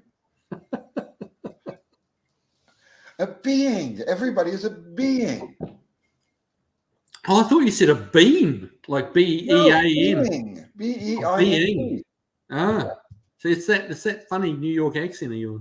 Yeah, nobody could ever say that. Oh, I'm not a being. True. You can't even say human because some people identify as like birds and cats and like ocelots. Okay, so you can't even say, oh, everybody's a human. No, you can't even do that, right? But you take the next step and you say everybody's a being, and nobody can complain. That's a good point. That's a good point. I bring the people of your planet peace. Yes. Barry Curtis, Kiwi, are you familiar with Horripedo Motors? Yes, I've been there, done that. I've been watching some videos on YouTube. What an unbelievable stash of parts. Yeah, I mean, I don't know what it's like now. It was, it's probably been 40 years since I was at Horripedo. Horripedo was a dismantling yard in the middle of the North Island. Okay. And they had a lot of old stuff. All sorts of weird, not quite a lot of old American stuff, but a lot of European old stuff, English, Australian. They had all sorts of, there was a huge open air kind of dismantling place. And they made a movie down there. There was a movie based out down there. Was that the scrapyard that like in the late 50s, early 60s saved like 200 locomotives? I don't think so. And then they all went to various museums and shit like that. Not that I'm aware of. Was that? Not that I'm aware of. This is in New Zealand? I didn't think we had 200 locomotives in New Zealand. Oh, you're right. No, that was in England. Yeah, the Barry Scrapyard. That was it. Yeah, the guy had a soft spot for steam locomotives. So when they brought them in, instead of like just cutting them right up, he put them all off on the side, and then he saved them for several years. And then all of these museums and private groups and stuff started buying them. So it was just Scrapyard. Countless like locomotives. Yeah, I went to the Ford Museum up in Detroit, and they've got a big locomotive in there, like inside the building. Yeah, they've got a few of them, right? Don't they have one of the big boys there? Yeah. That's an amazing museum, that Ford Museum. You need a full day of like focus to get around that place.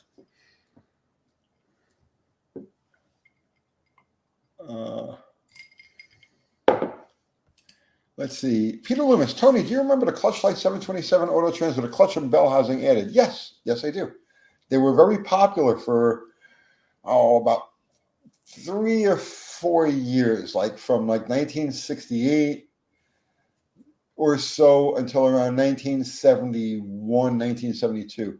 And then from that point, the torque converter technology started to come into play. So the clutch flight, they only had a brief period of time where the clutch flight and the clutch turbo. They would do the same thing with turbo 400s. John Costa's asking, do crankcase exhaust evacuation systems work, or should I use a vacuum pump for excessive crankcase pressure? Yes, they do. So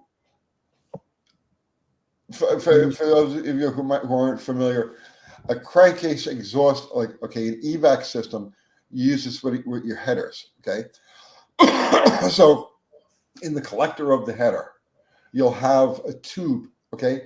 And the tube goes in, so here's, oh, I can't make, okay. Yeah, it goes in on an angle similar to the primaries, but not quite the same. Right. So here's your header, you know, the collector, okay, and it goes in on an angle like this, okay, inside. And what happens is, as the exhaust goes through it, it creates a vacuum at this port, and this port is routed up to your valve covers.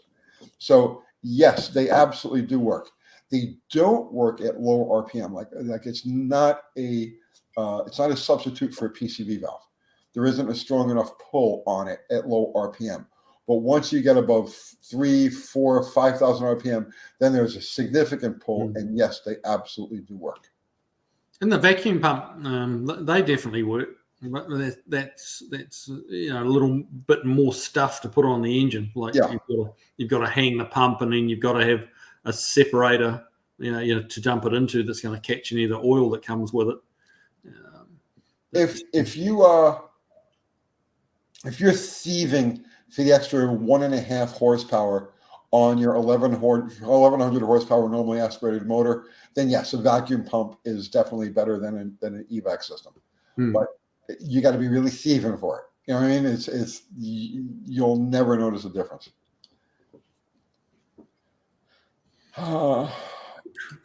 Louis Calderon, hi Tony. Do you have any funny stories about dirty tricks racers use against each other at the drag strip, like icing someone out at the Christmas tree? Brother man, I was just thinking about this the other day, but I don't want this wasn't me, right? This happened. This was a friend of mine who passed about 5 years ago, and he was a top fuel racer back in the 60s and the early 70s, and I'm going to tell that story, but I'm not going to tell it now. It's supposed to be tech talk, so I'm not going to get into it. But yeah, I actually have one of the greatest stories, secondhand. Like I didn't, you know, I wasn't there myself, but he told me the story, and it's just absolutely priceless. And it was confirmed. Okay, it's a crazy story, but it was actually confirmed by like the biggest name in the sport ever. So Sunday night, I'll tell that story. Come to the live on Sunday night, and I'll tell that story. And Hansel is asking if you got yourself into many police chases.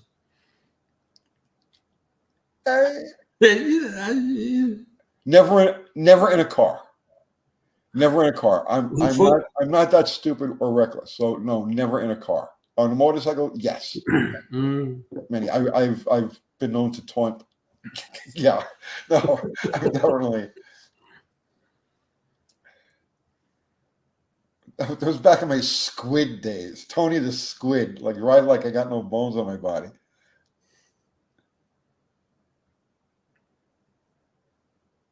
Let's see. And Fubar put up the link to our merch. Thank you, Fubar, as always. That's not an actual picture of Fubar, by the way. That I believe is a shark. Not. I think you might be right. Not the real Fubar. And I believe he also put up a link to, yes, Kiwi's Classics and Customs. I said it right because I got to read it off the thing. Yeah, so you guys, if you're not subscribed to Kiwi, please go over there and subscribe. Well, no, don't please go over there. I hate when people like that. Just go there and subscribe to the guy. Get rid of one of your old subs and replace it with Kiwi. There you go. There you go. Tony the Squid needs to be a shirt. Okay. Oh, please. I'm still all day today. I've been limping around because of my right ankle, because of my squid days. Yeah. Chris Freemason wants to know where the link to Kiwi's merch store. That's a priority for me as soon as I get back from San Diego. We're probably going to rattle up some Plymouth shirts, and if we make it back, otherwise it'll be like hopefully just forgotten about. But no, definitely going to get some merch going. That's high on the priority list as soon as I get back from California. So yeah, watch this space.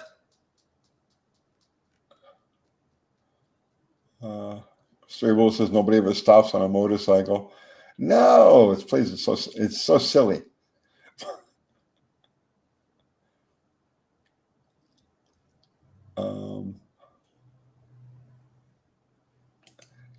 Kiwi, is this a two-door wagon? No, it's a four-door wagon. Be nice if it was a two-door wagon, but it's not. They're out there. If you look hard enough, you can see. You know, there is a few two-door wagons around, but yeah, pretty scarce. I saw a video the other day on a 59 wagon that was had the two-door, but it had the 225 slant motor in it, which I don't think was original. Bob O'Brien, no. Frank, I know so many people from Face, by Face and stuff like that. No, off the top of my head, no, but it may.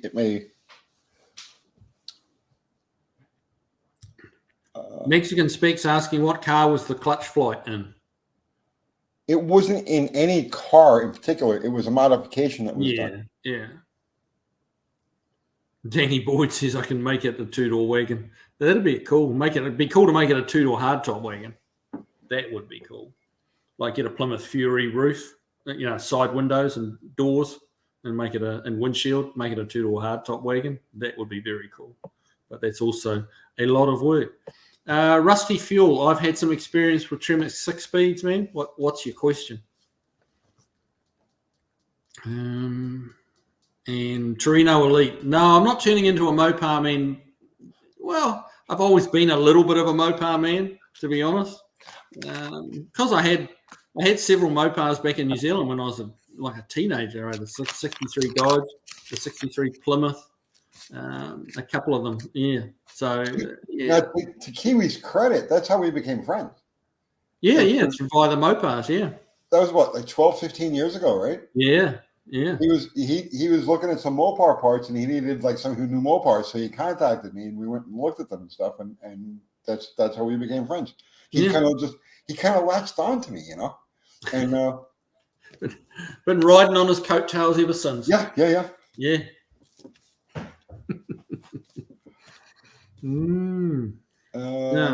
Better hit the new comments button. Who's answering? Rusty Fuel. Print the Suburban shirts before you go. If you don't make it back, they will be priceless works of art. Yeah.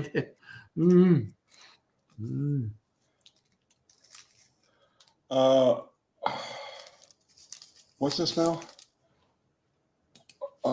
What would be an audible buzz be? What would an audible buzz be if it's coming from the distributor with the key on but engine off? GMHEI. That's the coil firing like a machine gun. I guess it would have to be, wouldn't it? Yeah, it stopped. It stopped with the reluctor and the pickup just absolutely in range of firing, right?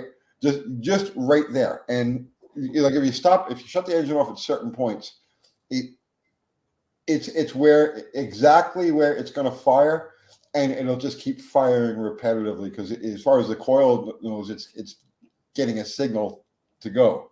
So that's what that is. Don't let it happen. Don't let it go for too long because it will overheat the coil. Jimbo Jones says this Aussie stands with Texas So what's the hubbub with Texas? They're talking about breaking away or something, are they? Or what's? Yeah. Wow. I mean, I don't know if they're actually talking about breaking away, but there's a standoff now between. See, that's the thing. I don't really trust Abbott, but Texas wants the border closed. The feds want the border opened, and now there's a standoff between them.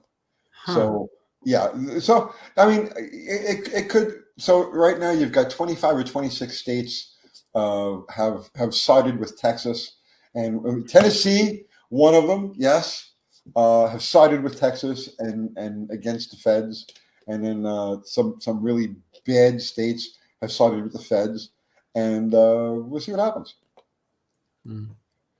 Rusty Fuel, have installed Tremec on a Mopar B body. Now, I'm not sure whether that you're asking me if I have or you're saying that you have. What do I think of the transmission in general? It's a really, really good transmission. Very strong. It's fairly big. You know, it's a little heavy, but super strong. So, you know, like if you want a lightweight transmission, get a T5, but, you know, that's not going to live. So, yeah, the 6-speed is a great transmission. You know, 5th and 6th are both overdrive. You know, I always like one with a taller first gear and closer ratios, which, you know, the 6-speed is going to give you closer ratios. But like I've got one in my Mustang, and, you know, we chose the big first gear, you know, which can make it a little bit harder to get rolling, you know, if you're on a hill or something like that. But it just makes first gear very usable. So, yeah, great transmission. Really no weak links. Yeah, mine's meant to be good for 700 horse according to Tremec, but my engine's 750, and I've given it merry hell, and it's not Mr. Beat. So, yeah.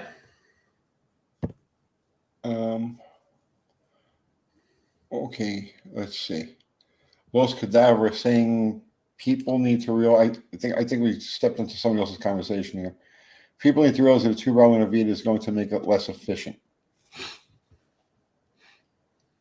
Then what? Less efficient than what? Because a 2-barrel on a V8 would be less efficient than, let's say, a spread bore, like a quadrijet or a thermoquad.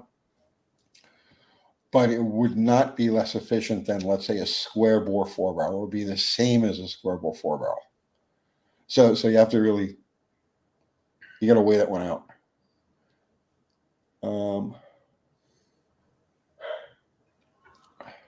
He said he means the 2-barrel conversion. So converting it from a 4-barrel to a 2-barrel? Well, if you're talking about like a square bore carburetor, let's just say a 600 CFM Edelbrock versus 300 CFM Rochester 2-barrel. It's a wash, man. It's the same thing. Because you're dealing with the same area. So here's the thing: a square bore, a spread bore carburetor with the very small primaries gives you higher velocity through the primary barrels. So you open the throttle blades that much less to pull fuel through the boosters. They are more efficient. But when you get to a square bore carburetor, the front 2 barrels of, let's say, an Edelbrock or a Carter, right, square bore carburetor, are going to be the same as the front 2 barrels on like a Rochester 2 GC or thereabouts. So it's not really. I think what Loskadar was talking about, I just said, or another couple of his comments here, is that it was a thing to do back in the 80s, was converting them from 4 barrels to 2 barrels to you know, during the fuel crisis. Yes. And you know, people were kidding themselves that they would actually, you know, make them use less fuel, and they really didn't. Yeah. Yes. Now that makes sense. Yeah. Okay. So, yeah, people will just, it seems, you know, 2 is half as many as 4. So, you know, if you put half the amount of fuel in, but it really didn't work like that. There was a very poor logic kind of worked in there. End of time. Kiwi, good on you for taking on this adventure. Well, we're all very, very a few people think I'm crazy, and that's all right. I mean, I did a similar thing with my dad way back. And built him that Mustang that we sent back to New Zealand. That was probably 6 or 7 years ago, and we drove back, a sight unseen Mustang convertible from Detroit. Nowhere near as far, but yeah, we broke down on the way. It sprung a leak in the radiator, and we limped it into some little town that had an O'Reilly's in it, and we got a radiator ordered and put it in and carried on. And I wish, and we stopped at a bunch of old car museums, and that was a really pretty memorable time. And I wish I'd been doing YouTube then and made some videos of that. So, it's like I get a chance to do it again. And what the hell, if we break down and we fail, well, hey, we tried. A lot of people have only got halfway up Everest and turned back. So you know what, it's better that you didn't have YouTube then, because it would have taken you out of the moment. And you had a nice trip with your dad, you had a great adventure there, and you were focused on that. And if you had YouTube with you, if you were filming it and shit, you would have been focused, and you would have missed the best parts of what you experienced there. That's a good point, actually. Yeah, that's true. That's true.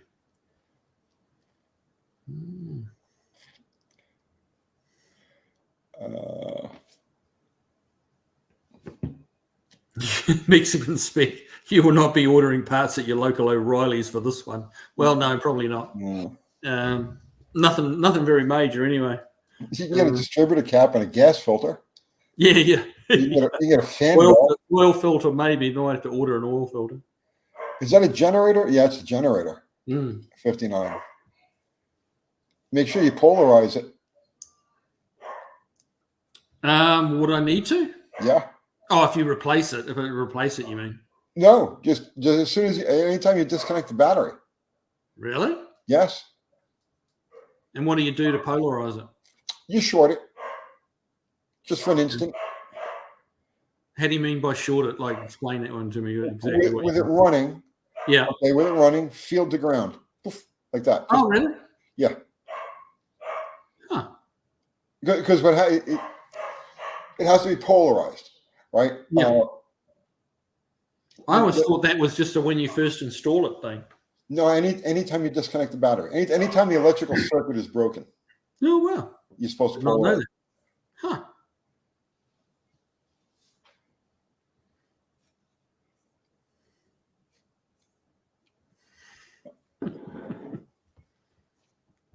Jamie's back. Jamie's just hovering around. He's waiting, man, because he knows as soon as you go, boom, he's right there in Kiwi's place. Jeff Hutchins, Kiwi drove a Mustang from Detroit to New Zealand. Well, not exactly. We drove it to Tennessee, trucked it to California, and shipped it to New Zealand. So there's a couple of steps you're missing there.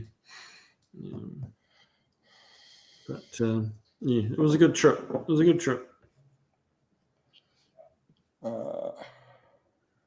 Gabish, Monk from Philly.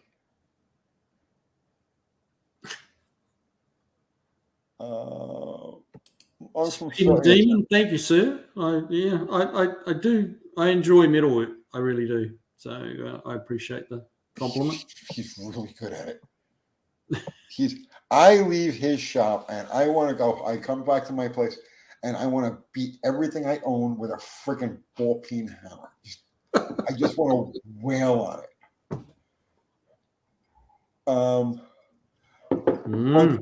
Tony, 87 Ram Charger, 318. What the fuck is the benefit? I shouldn't curse. My granddaughters are not allowed to watch these lives because occasionally I curse. Oh, really? Yeah, Crystal is raising them right. Okay, see, I'm grateful that my grandkids are not allowed to watch me. This is important. I know what I mean. I know they're being raised right. Okay. What if we're putting a 4-barrel Edelbrock on it? I'm confused. I have no idea what you're talking about, Monk from Philly. 87 Ram Charger. Oh, okay. So your 87 Ram Charger is a TBI, and the TBI sucks. It is horrible. Okay, bad, terrible gas mileage, terrible like throttle response and stuff like that. No upper end power. Excuse me, nobody home. Swap over to just a regular 4-barrel intake manifold, and you got to use an old school distributor too. Use a vacuum advanced distributor. Use any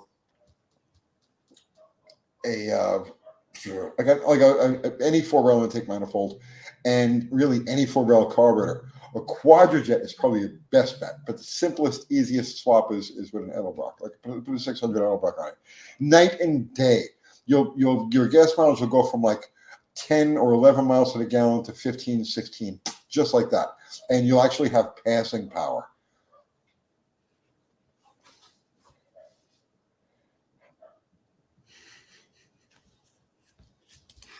Oh, tell Crystal she's fucking wrong on that one.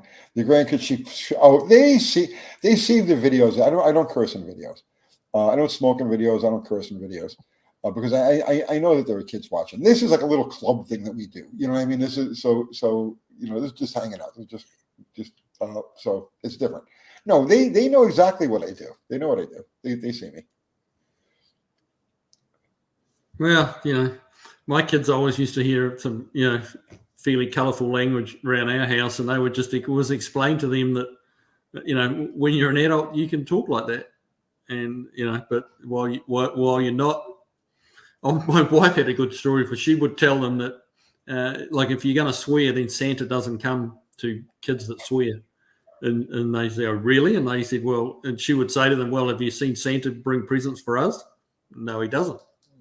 It's because we swear. And they're like, oh, really? So that stopped that pretty quick.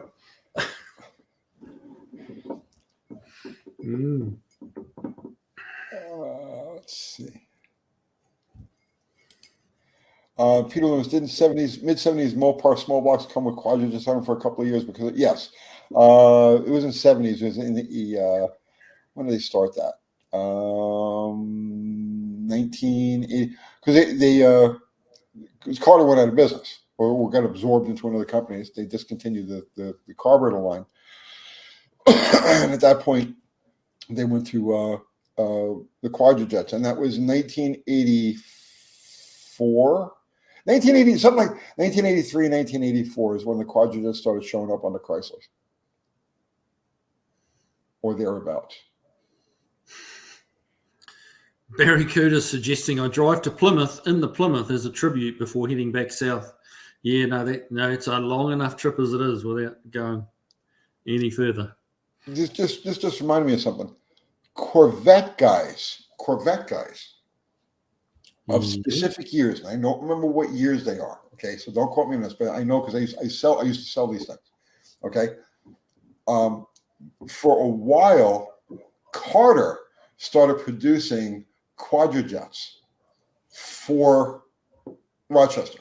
Right, so in other words, like Rochester was just maxed out. Okay, so there were certain carburetors that were just let's say they were calibrated for limited use or not big orders, and so Carter produced some Quadrajets, and I'm going to say it was probably around 1977, 1978, and those carburetors mostly ended up on Corvettes. So the Corvette guys look for the Quadrajets that say Carter on the side, and a lot of people don't know that actually happened.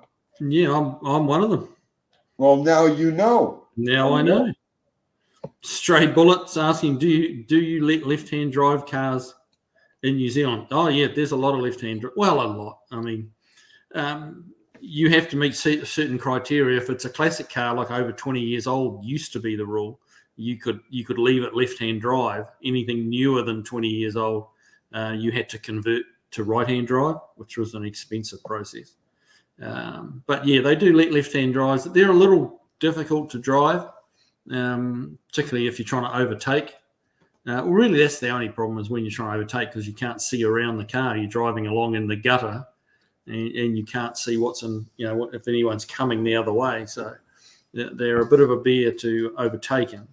But other than that, you kind of get used to it. I had several left-hand drive cars that I owned back in New Zealand before I came here.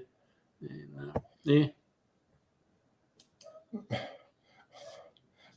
Mexican Spec is saying about people who supposedly don't swear, substitute another word. So yeah, see, so Kathy will do that. She tries not to curse, and she'll say like "dang," or she'll say, I mean, like I can't think off the top of my head, but yeah, people will say like, "Oh, fudge," right? Yeah, well, oh, freaking hell, yeah, like yeah, HE double hockey sticks. But you know, the thing is, see, coming from New York, right? Especially in Italian, because it's part of it's part of the thing, right? There are certain feelings, ideas that can only be expressed with a curse word in it. You see, because you can say, "Oh, this is hot," okay, or you can say, "Oh, this is really, really hot," and it doesn't really convey it. It's like, "This is fucking hot," right?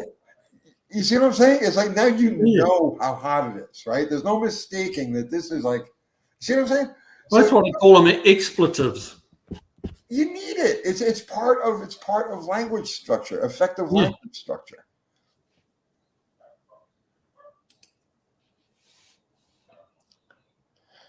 Mark Suave is saying a former boss of mine would say cheese and rice instead of okay. Son of a biscuit. Cheese and rice. That's great. You know, that's why I do these things. Because somebody just slip something just like so, I don't know, cute. Yeah. Jeff Hutchins drive a left-hand drive American pickup in New Zealand and look over their vehicles. This is true. This is true. When I first got here, I got my Dodge, my 2500 Ram, the four-wheel drive that I drive, and I couldn't believe how big it was. It's just a 2500 Ram, and it was just gigantic to me coming from New Zealand size. Because like your guys, American small cars are our mid-size, and your mediums are our huge cars. So yeah, seeing this big old 2500 Ram, I just couldn't believe how big it was. It was gigantic. Monk from Philly, hold on. 1987 Ram Charger 318 came with a two-rail. Someone swapped an Evac 4. Oh, okay. That's fine. I know that they swapped over to the TBI sometime in that era, so it might have been 88. I know definitely by 89.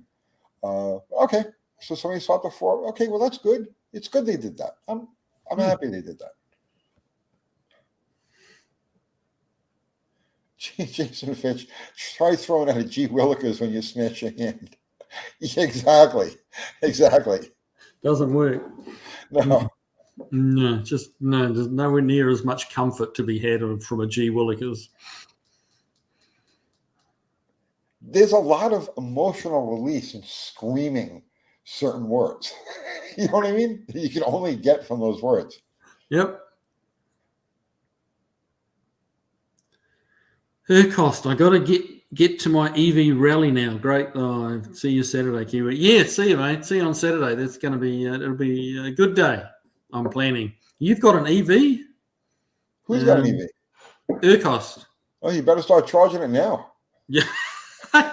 He's going to drive 2 hours. That's going to be a challenge. Yeah. 2 hours. Extension cord, bro. Yeah, it's only 120-mile extension cord. He'll be fine. Oliver's saying, I will also cuss like a punk rocker, but I always used to take a year off or two from common swear words just because it was boring. So, I mean, do you create new ones? I mean, do you curse in like Yiddish or something? Urkost has got a Nissan Leaf and a Corvair. Well, there's one end of the spectrum to the other, isn't it? Yeah. Yeah. Oh, I mean, he's in Torrance, so he's probably got a handy little commute that works for the Nissan Leaf, and they really are not bad if if you've just got short trips to do. If you can say fiddlesticks like you're about to murder someone, you know.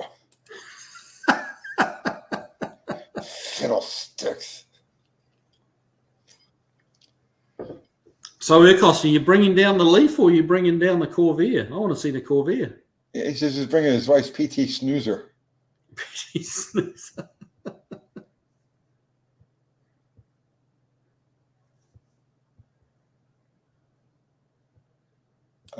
Chrysler, anyway. Yeah, that's true. 507 Chamber. Tony, have you ever heard of an altered called Punisher? I bought the car, but have little info on it. It was an exhibition car that shot rockets while backing up from burnout. Ran at 131 drag strip. No, never heard of it. Never heard of it. There were so many like exhibition cars and weird exhibition cars and stuff back then. I was watching a video the other night on YouTube, and it was old school kind of accidents and blow-ups, and there was quite a bit of drag racing on it. Yeah. Some top fuel car left the line, and within like 60 feet, it put on a fireworks show that was just like second to none. It wasn't flames; it was sparks, just right across both lanes and kind of into the crowd, like massive amount of sparks, like something was just sawing itself in half or doing something. Yeah, the clutch was coming through the can. Titanium sparks. Spark, like you couldn't see the background, like the shot was from down the track looking back at the start line. Yeah, and you really couldn't see everything. Yeah, it was just sparks. It's like that would have been like a good show on the 4th of July. Yeah, I've seen that happen a time or two. What the heck was all that? And it lasted a little while too. It wasn't just like one poof of sparks. Like I think the motor was running away or doing something, because it probably went, like the spark show went on for probably 3 seconds. Yeah, which is quite a while when it's not just a one-off bang. Well, titanium sparks like that. If the clutch mostly came apart and opened the can, distorted the can enough for the spark, I've seen similar things like that. Yeah. I don't know the exact incident that you're talking about. I think you're talking about Doug Herbert. Doug Herbert had a boomer like about 50 or 60 feet off the starting line, where it was just, I was there for that one, and it was like the sun. It was just huge. It was huge. Yeah, it was. Yeah, you couldn't have been any bigger than this one that I saw. Like, I don't think you could have thrown sparks any further. But it was pretty impressive to watch. Tony, any knowledge of the New York Black Knight street race car making the rounds on YouTube? That's my friend Levi.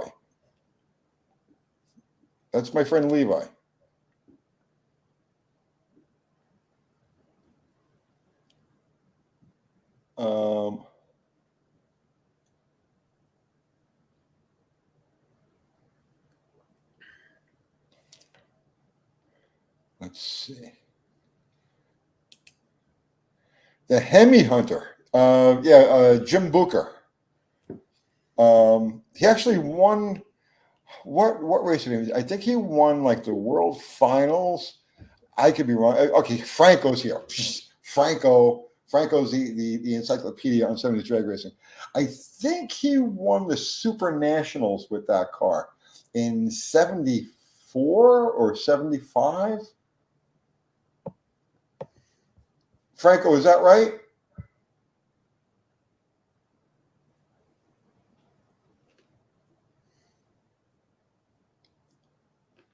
I'm sitting here quietly waiting for Franco. Did you see the super chat from Raining Slant 6 with a chance of cannonballs? Yeah, let me go back to that. Okay. Tony and Kiwi, if you could have worked at any of the big 3 GM, Ford, or Mopar assembly plants at any specific year model, which would you choose to assemble your own from scratch? I would say, for me, it would be Mopar and the 5789 Mopars. Really? Yeah. Those are my favorite, cars, honestly. you know, I'm like, a lot of people say I'm a Ford guy, and I am. I can't dispute that. But you know, 57, 8, 9 Fords were not a patch on the Mopars of the same years. They just weren't.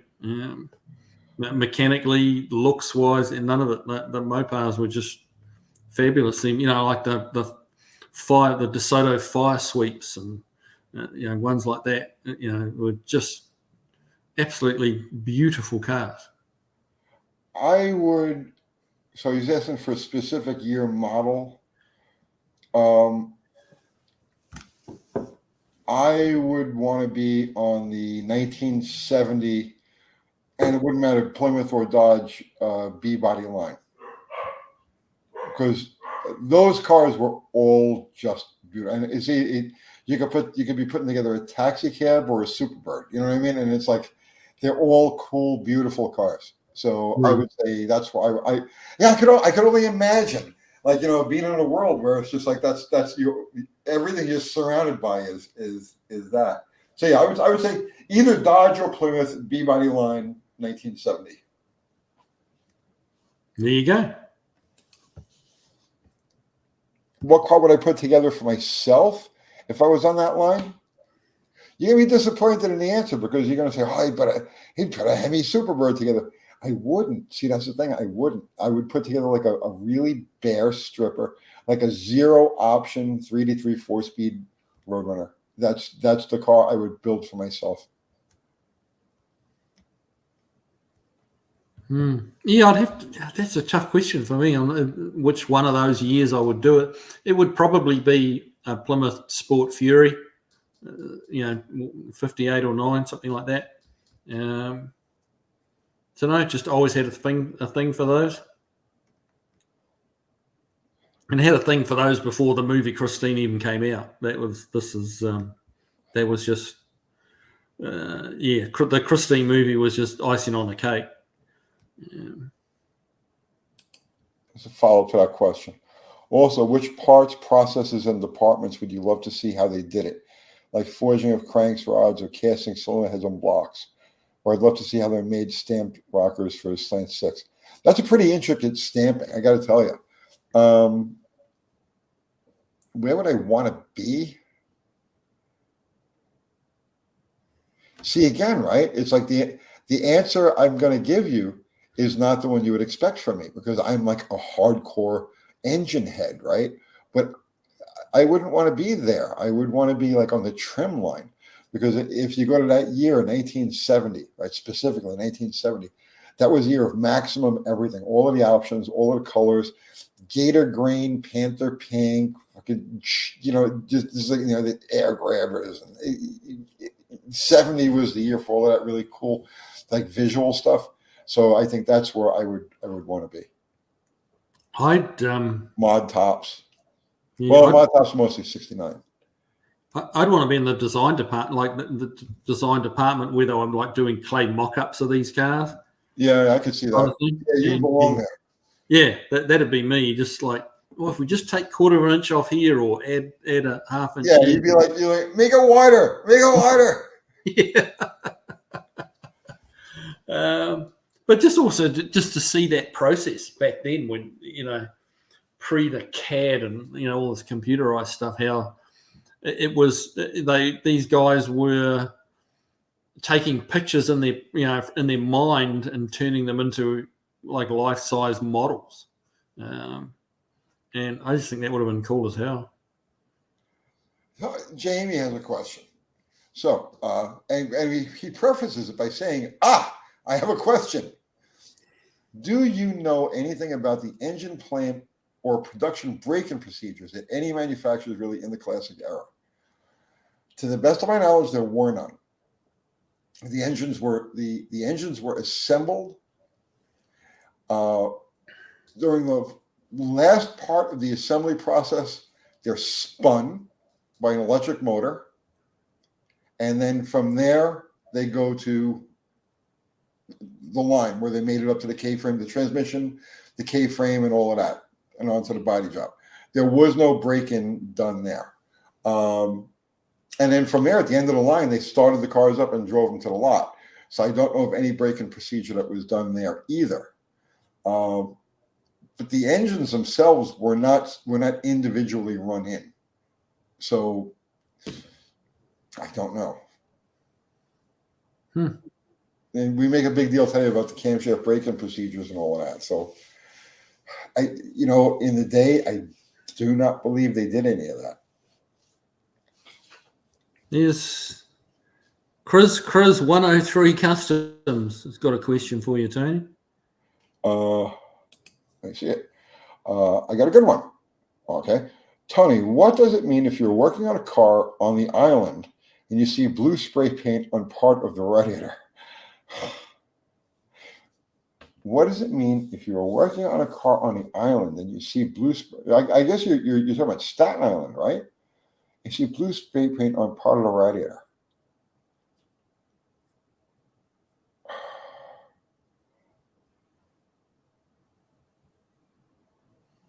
Now, you see, I shared a shop with Gene Fortunato. And Gene was part of the Ace Radiator crew.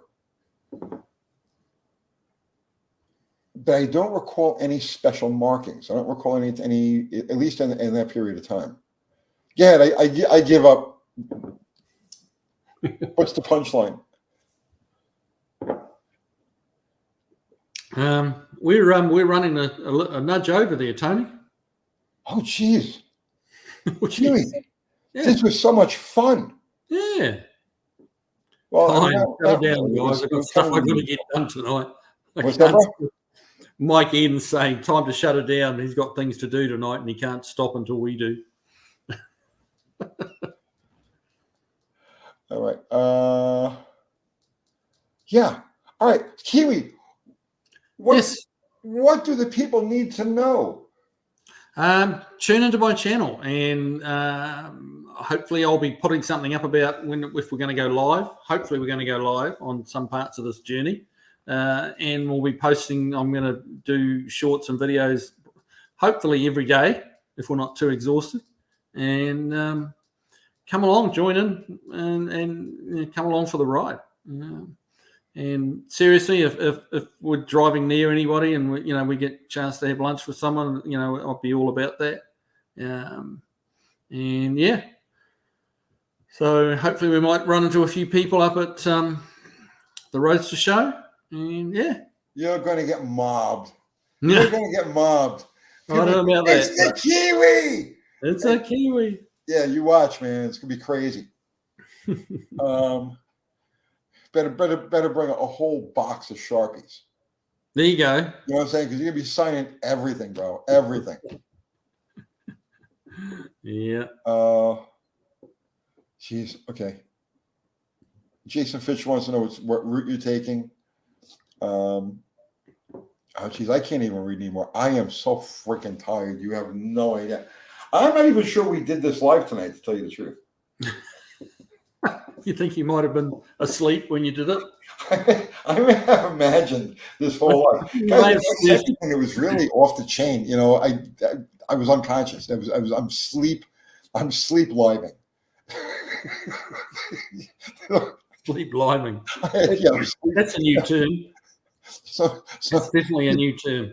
You do enough YouTube. You sleepwalkers. Well, you do enough YouTube. You sleep through these lives, and I think that's pretty much what I did tonight. So, yeah, this whole live stream was only a dream. All right, I'm going to be wake up by dwarfs, right? Yeah. Someone's asking what route we're going to take. We're either going to go 10 or 40. We're not quite sure yet. We're just going to see what the weather does. So yeah, it'd be 10 or 40, I would say. End of time of Barry Kuda saying it'll be like the arrival of the Beatles. Yes. Yeah. Maybe not. All right, guys. So we're going to KZ7. Dean Stevenson. I can't even read all of that what you put there, but yeah, that's awesome. All right. So make sure you go over and sub to Kiwis. This could be your very last chance to sub to a living Kiwi. God only knows what's going to happen to him on this trip. He may Amelia Earhart someplace in New Mexico. Okay, you never know what's going to happen. So Area 54. sub to Kiwi. If he had merch, I'd say buy it, but he doesn't. So buy my merch instead. Right. And just pretend. Just pretend. Yes, just pretend. Just pretend. Yeah. We're friends, so it's really the same thing. You buy from me, it's like you're supporting him. Excuse me. So everybody contribute. Super chat. Thank you so much. It helps us in every way you could possibly imagine. Mostly it buys dog tricks and pays for the damage that Winnie, my border collie puppy, does all around the house. But thank you. I appreciate it.